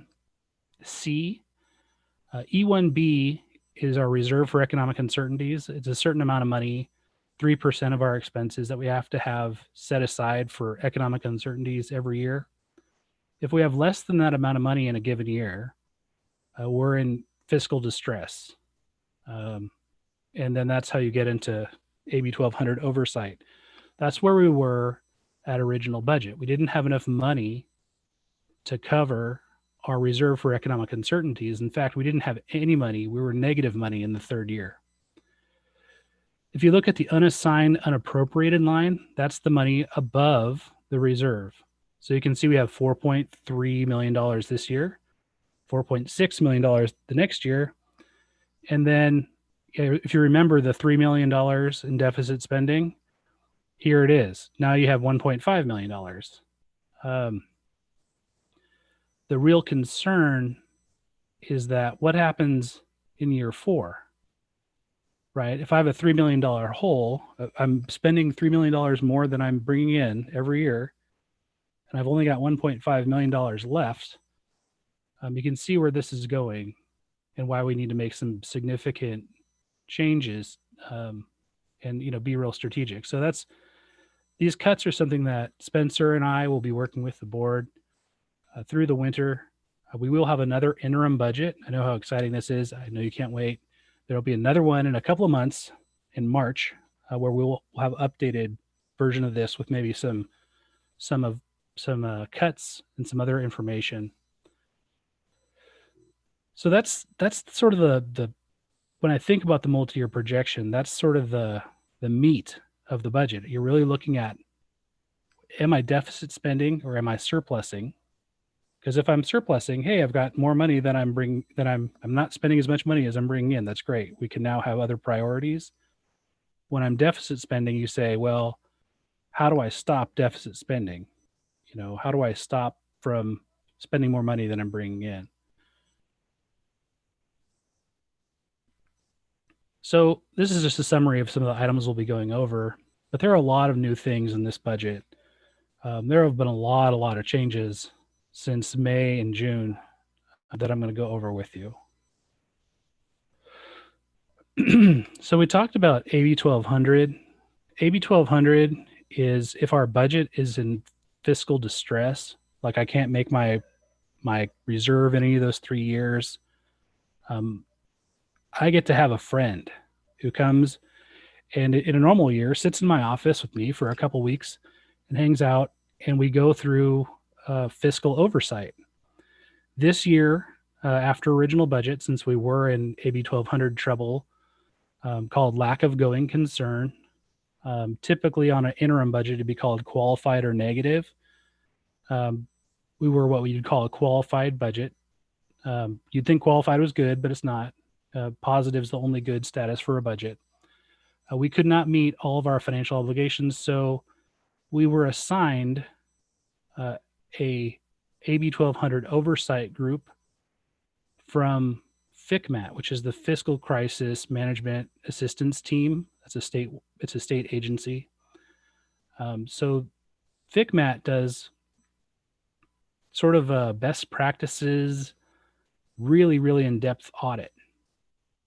So we did that, took a couple weeks. They're still working on their part of it.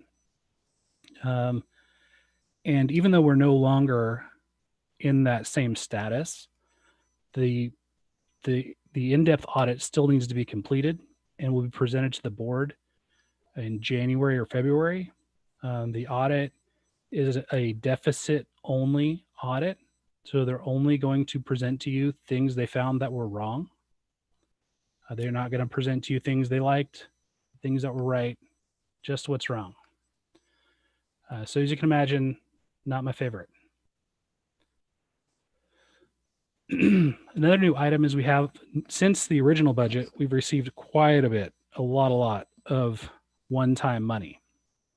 Most of that in the form of CARES funds for COVID response. We received $3.6 million in state and federal money. Unfortunately, in my opinion, $2.2 million of those dollars had to be spent by late December. So they gave it to us in June, July, and said you have till late December to spend all of this money, all this $2.2 million on things related to learning loss mitigation and, COVID safety types of items. We have spent that money. When we talk about the additional hours that we've given to our CSEA employees, or the 5% one-time stipend that was given for certificated staff who have, because they have been spending time at home developing curriculum, planning for distance learning and hybrid learning. This is the pool of money where that came from. Additionally, this is paid for a lot of technology. It's paid for a lot of personal protective equipment. Trying to think what else is in that pool of money. It's a lot of things, it's a lot of money. So the other two pieces of the money remaining has to be spent, half of it has to be spent by June 30th, and the other half has to be spent by September 30th of 2021. So we're working on plans for those funds. And if we were going to be talking about a summer school offering or something like that, I know that's something that was brought up today at today's meeting. This is, where we would get that money from to do that. That special one-time attempt to, help students out. Additionally, out of that CARES money, we've purchased, online curriculum, lots of Chromebooks because they seem to be getting destroyed at a rapid clip. So that's where those expenses went.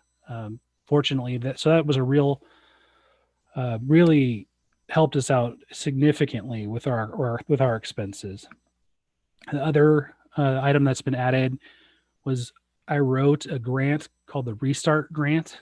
It's a federal grant, sort of a formula grant. I didn't just freehand it, but it had to do with the campfire of 2018. We were able to get money for a generator at Ophir Elementary School. With the PSPSs and things, we took a shot at a generator grant and landed it. So we were really pleased. It seems less and less important as time goes by, but that will be installed. It's being worked on right now. So those are the new sources of one-time money. The other key feature of the cuts that came from the state were deferrals. Now, deferrals means that, the $23 million they give us in LCFF funding, they're going to take your entire fourth quarter of that money and they're going to hang on to it for you, the cash itself, for, 4 or 5 months, so that they can balance their own cash problems. So they're taking a short-term, kind of like a payday loan off of school districts across California. So for us, that equates to $6.15 million that's going to get held onto by the state into as late as November of the following year. As you can imagine, that creates a very difficult cash position to be in when you're a school district, operating a $28 million budget and $6 million has disappeared, poof. So it'll make it so we cannot cover payroll costs in May and June. So what you do there is you go out, and in the past, we've gone and borrowed the money on the market in the form of a TRAN, and that's a tax revenue anticipation note. But fortunately this year, for whatever reason, the Butte County Treasurer has decided they would like to lend us money instead of us having to go and get a TRAN, which would be much more convenient. Our money is housed at the Treasury with the Butte County Treasurer. I assume there would still be a very similar amount of paperwork, and they would still collect a similar amount of interest, but it would be much easier to do than dealing with a third-party agency that then has to go out and sell a TRAN. So that's actually super good news. This is on Form Cash, or the cash flow report. It's on page 62 of your packet. And I wanted to well, I guess it highlighted it for us in black, so maybe it low-lighted it. But these are the months where you can see we don't have enough money. We're negative cash in those months, in May and June. You can see at the bottom of the screen, we're $1.2 million negative in May.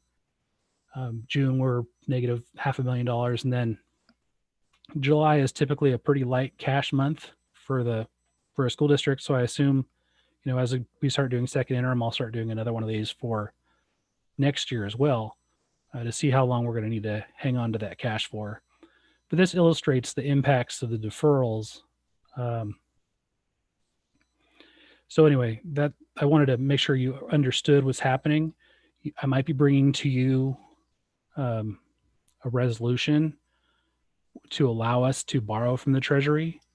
Certainly any kind of borrowing is going to have to be board approved. So this is, if I bring this to you, this is what it's for. It's for this particular cash issue, and I'll bring you additional documents that support it at that time. But be prepared, it's coming. Something that we hadn't really talked about much was the Bear Fire. The Bear Fire did have a significant impact on our school district. Our school in Feather Falls, which we had had not been using since we had taken it over was completely destroyed. And we're working with FEMA and Cal OES on what our next steps are, meeting them with FEMA every week. Also, very similar to the campfire, the Pioneer Union Elementary School District lost their only school site, Berry Creek Elementary. And who was there to help them find a place to go? And that was Oroville City Elementary School District. The good works of our superintendent board, once again. We were able to house that entire school district in a couple of portables up at Ophir, because it's not a very big school district. If you recall, during the campfire, we were able to close Bird Street School to allow Paradise to have it for Paradise Elementary School as a way to support our community of schools and students. One thing that is happening though, and I don't have a nice analytic or a good finger on it, but part of our decline in enrollment, our significant decline in enrollment, the 7%, we believe has to do with students who've been displaced from the Bear Fire, because the Bear Fire did impact a very large portion of our district geographically. And also, we had a lot of students who were here temporarily after they lost their homes in Paradise, who have since left. Or we had students of workers who were clearing debris in Paradise who have since left the school district. It does appear that a lot of these students, it seems maybe this is anecdotal, but when I talk to principals about why they lost 5 students this week, they'll say, well, they left the state. So we're seeing an exodus from the area, and we're really feeling it here at Oroville Elementary. That leads us to declining enrollment.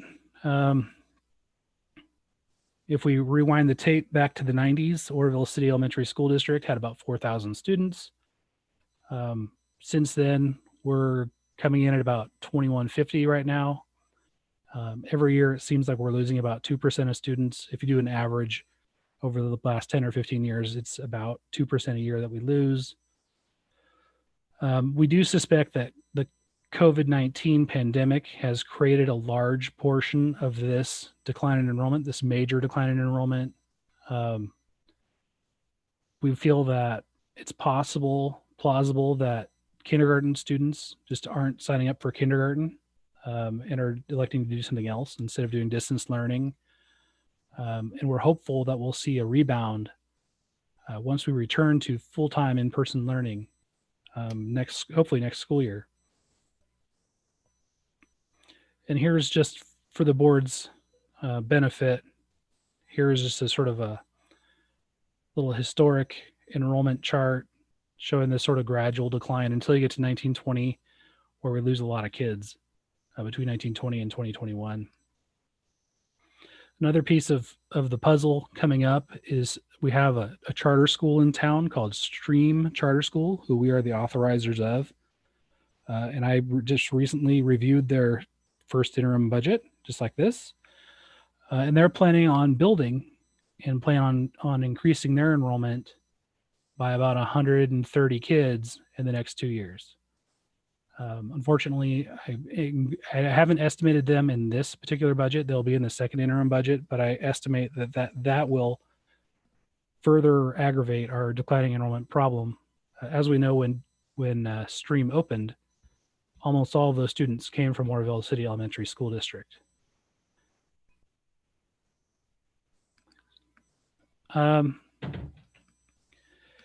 So as we looked at the multi-year projection, you saw that there was a $3 million problem, a deficit spending problem, spending more than you're bringing in that third year. We have sharply declining ADA and state cuts. I do anticipate that in the 21-22 original budget that I'll present to you in June, that we'll be back in AB 1200 oversight, unless we're able to find ways to make some significant changes in spending or find significant new revenues. So some of the things that we're doing to try to mitigate the problem with spending is we're trying to save money right now. You saw we had over $4 million in reserves. And that's, intentional. We're trying to not spend money as much as we can so that when we get to that 22-23 school year with a $3 million hole, we'll be able to afford that year. And it'll buy us a year where we're able to continue to make adjustments. When we talk about, what kind of actions will need to take place, I think it's fair to say that we need to look at our school district as we begin to creep towards a school district with less than 2,000 kids and question, what are we doing with all of our facilities? Do we need 4 elementary schools and 2 middle schools? Do we want to change some of those configurations? Some really hard discussions that no one's excited about having, but we're going to start to have them this winter and spring to try to turn the tide of the budget. I'm also hopeful that the state budget will start to bounce back. But we, this being our first pandemic in a couple of years, we're not really sure how long that's gonna take. How long is the state gonna be in trouble? So those are some things that are coming up that, this is a cut budget. There's a real problem in this budget. We're looking at it now. I would encourage us to think about solutions now. The sooner we enact solutions or begin to start talking about solutions, the more likely they will be to be effective and be able to be implemented. When we're talking about changing facilities, that's a 2-year process. It takes time. So we do need to start talking about, what's it look like in Orville City Elementary School District when we have 2,000 students? What's that like? Because it simply can't be the same as it is today. And there it is. That's the first interim budget. It was a real, I wish it was better news. The good news is we're out of AB 1200. We had some one-time money to come in and pay for a lot of obligations that we try to be as strategic with as we could. But we've got a major problem with ADA and a major problem with state funding. And again, ADA is everything in school districts. It's everything. So when your ADA is going south, so goes everything else. Any burning questions? Any questions about what I've presented or anything else in the packet? I do have the packet I could put up on the screen if you wanted me to. Andrew? Yeah. Couple questions. Yeah. The Butte County money, does that come with strings attached? Is there an interest rate involved? Yeah. Oh yeah. Well, it's not money it's just cash. It's not going to look any different on the budget. It's just cash. So the budget shows you, oh, we're going to get, $23 million, but you don't actually get it. Right. So it will have interest. It will have an interest rate involved. We've had discussions with Butte County Office of Ed and with the Butte County Treasurer and with GFSI, who did trans sales in the past, and the interest rate seems real similar between the Butte County Treasurer and going out to a tran, which can, maybe there's a little bit more variance there, but it should be real similar. But yes, there's definitely interest, and there's definitely strings in the form of, they want their money back in a certain time, and it being the treasurer, they'll just take it. Do you know how much that interest rate is or might be? I don't have that in front of me right now, but I can certainly bring that back.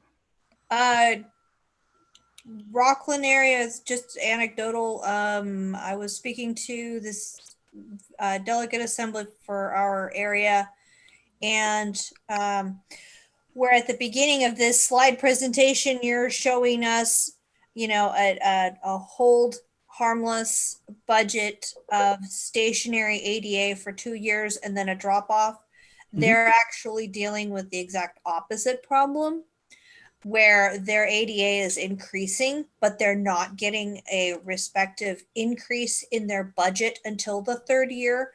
So they've got the opposite problem. might also explain where a lot of our students are going. Yeah, if they want to send some kids up here, we'll take them. We got them Yeah, to pay for them. It's fine. I told them too.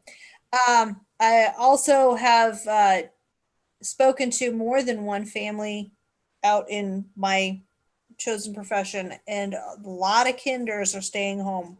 A lot of kinders. Yeah, that's what we suspect. Our kinder enrollment was very, very low. Hopefully, our first grade next year and kinder next year will be very high. We would love that because, you know, you look at a kinder enrollment being low and you look at what that looks like down the road because you're going to have a small class for 9 years. Right, and So hopefully it'll rebound. and their developmental education. One more question. Gavin Newsom mentioned that there was more money in the budget from the state than there was originally a couple weeks back. Do we get to benefit from any of that? Yeah. I went in on a couple of different budget reviews about the changing status of the budget, and that'll be hopefully demonstrated in the second interim budget. There is additional one-time funds on the state level, more than they had anticipated. And the state is required under Prop 98 to give schools a certain amount of the money that they bring in. So we anticipate that we'll get some level of one-time funds, either in the form of hopefully getting rid of the deferrals, which would be great if they could just, you know, get rid of that, which they very well could do. And they would have to make that decision early next month. Or it could be in the form of what Governor Brown would do. Any additional funds, Governor Brown would simply say, well, let's take your ADA across the state. Here's the amount of money. We're just going to divide it up by ADA and send it out to you as one-time funds. So one-time funds meaning you get it once and it's gone. Yeah. So we're hopeful that will come in and will be helpful. In the past, we've received amounts of money one time like that, ranging from $100,000 to $700,000 or $800,000 in a single year. It just depends on how much money it is and what they elect to do with it. We don't really know what Governor Newsom's plan is, but he does have his governor's budget coming up in January, which should include that money, which should be for this year. But either getting rid of the deferrals or, you know, passing the money out on a one-time basis would be great. But again, I don't know if he has any kind of other ideas. What happened in the past with this type of thing, prior to Governor Brown, the state legislature would make up a bunch of little what do they call them? Little categorical programs. So if you were Congresswoman Barnes and you had the Congresswoman Barnes Arts and Music Program block grant, that's how the schools would receive it. So it would come with a lot of strings and a lot of reporting. But that's another way they could give us this money, is in the form of some sort of have to use it for this type of activity, more like a grant than it is like a share of the revenue. Whereas Governor Brown was very, he left it up to the school districts to decide what to do with the money. Prior legislatures wanted to dictate how it went. Thank you. Mm-hmm. Is More this questions? open commenting questions? Yes, absolutely.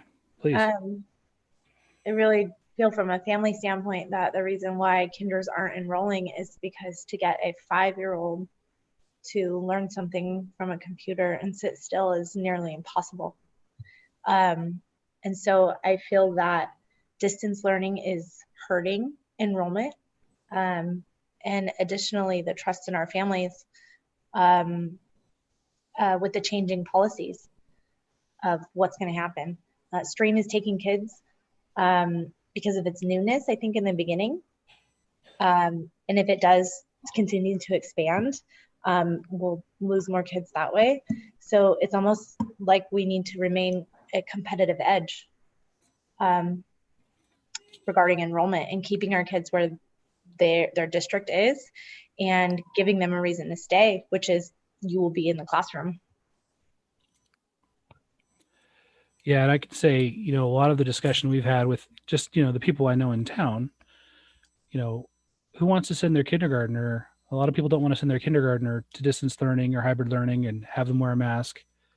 Um, you think about the lessons you learn in kindergarten, and that's certainly a difficult year to be in a hybrid or distance learning model. It just doesn't seem to equate as well as, say, a sixth grade would.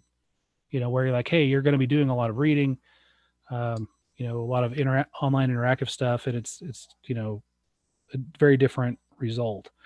But I get what you're saying, and I want to encourage all of the board members and public as we're looking at what we do down the road, ways that we can be a competitive and appealing school are things that we discuss in cabinet with Spencer and Janet on a regular basis. We felt like we were really before the pandemic, we were really trying to put out some innovative programs. We had esports in our junior high, which was one of the first ones in the area, much less maybe even the state at a junior high level, which was really successful and it really engaged a lot of kids that might not otherwise have been engaged in a school activity. So we're really trying to roll out programs that are attractive to families and kids. So any of that input is always super welcome, either at a board meeting or via email or conversation. We're always looking at ways to improve and offer what it is the public's seeking. As far as the distance learning piece, yeah, I know it's been a lot of changes, and we're trying. They sort of get handed down to us by the state, and we try to adapt as quickly as we can. When we were told we could open, this school district opened significantly earlier than many other school districts. It took a lot of effort to open. I think we had 2 weeks notice that, hey, we could go to in-person learning, and we got it done in about 2 weeks, whereas a lot of other school districts waited a month. I think Thermalito waited a month to open. But we've been really aggressive with trying to do the best we possibly can for our students in this, crazy situation. And I would just want to share that I will continue to, with the backing and understanding from the board, continue to be aggressive with reopening when that opportunity presents itself and when it makes sense from a health and safety standpoint. And I think that we not only with the pandemic, but everything, I want to be aggressive. I don't want to go public yet, but I'm looking at some other programs right now that we haven't had in our district. Either we had it in the past and I want to bring back. And I'm getting very, getting very strategic and very aggressive with some of those programs to specifically at our middle school, because that's where we seem to lose a lot of our kids to various programs. And we'll be looking and working with the board on some different possible configurations of our schools to be more competitive with the streams of the world in some of our neighboring districts. We want to be the best. I believe we have the teachers and the staff to compete with anybody. And but we do have some things that we need to overcome. Some of it's generational reputation, and some of it is just flat out we need to improve some of our programs and our marketing of those programs. But with the support of my past board and the board now, I think we are going to be as aggressive as we possibly can to mitigate some of our losses. Now, some of our losses are kids moving out of the out of the area, and that's going to happen. But we also know that programs like Stream offer some things that that we want to offer as well, and we'll be bringing some of those ideas to the board, but also some other programs that we're still in the infinite phase of planning, but we need to do something different. because we're in some regards losing losing our competitive edge when it comes to the retention of our students. And my first full year, I felt like we started to gain some ground because our dashboard, from discipline to attendance to academics, jumped 1 to 2 colors. And I felt like we really were starting to make some inroads. And then all of a sudden, even through dealing with the fire and then now the pandemic, we've kind of lost some of that momentum. But I think we can regain that here in the next several months as we hopefully get back to more normalcy. And then I will be sharing with the board and the public some of our plans. But I also want to appeal to the public that text or email me, come and see me. Do whatever you can. If you have ideas on where we're either lacking or where we could, improve, or programs that you've seen at other places like esports so that we could bring into play, I'm happy to have those conversations. One of the things that I'm hearing is we haven't had athletics in our middle schools, and so I'm already working with our middle school principals to come up with a budget for that, because we want to be able to offer a lot of different programs at our middle schools, whether it be esports or art or band or coding or athletics. We want to be able to offer all those different pieces so that we can retain our kids. And I know that I also wanted to address just really quickly that some people have questioned, wow, we have a pretty good reserve right now. But I want to reiterate that that reserve is what's going to see us through in year 3. Now, some people will say, well, hey, that's 3 years away. This has happened before. The state will right itself, financially, and hopefully, we'll stabilize with our attendance and things like that. But as my mentors always told me, hope is not a strategy. We have to deal with what's right now, and we have to use that reserve to balance our budget and continue to work on how we can mitigate some of those other deficit pieces like the ADA, and hopefully the state will right itself and we will see a COLA and things like that in the coming years to help offset some of the deficit spending that we anticipate, at least right now, what the state is prognosticating. So any other questions for Andrew before we move on? Well, I'd like him to approve the budget. Would be fantastic. I know that's what I Before we meant. move on. Yeah, I meant moving on, like back to our Madam President. I'd like to make a motion to approve the first interim financial report for the 2021 fiscal school year as presented. May I get a second? Second. Great, thank you. We're going to go ahead and do a vote. Sharon? Yes. Jessica? Yeah. Yes. Sandra? Aye. And Pamela Hamilton's also an aye. Before I carry the motion, though, I do want to say, Andrew, nice job. I appreciate the care you took to educate. I do appreciate that, and the motion carries. Well, thank you guys for approving the budget. And I want to reiterate something I said earlier in closed session, that if you ever have questions about a budget item or other items related to business or finance or facilities, my door is always open, and I'm always available to do a Zoom or a Google Meet or something so you can have that full understanding. Thank you. We're going to move on to item 12A, approve the unpaid leave of absence request. Spencer, did you have anything you wanted to say about that? Yeah, this will be an unpaid leave of absence regarding medical.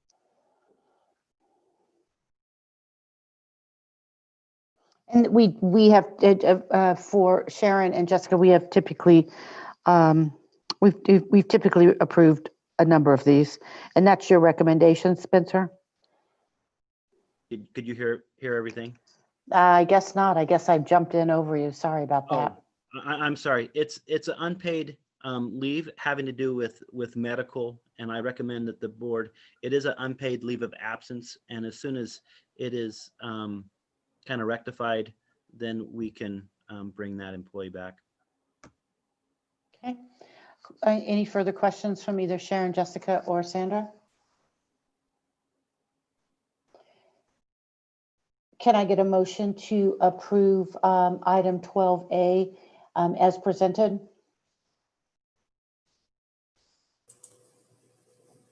So moved. And a second?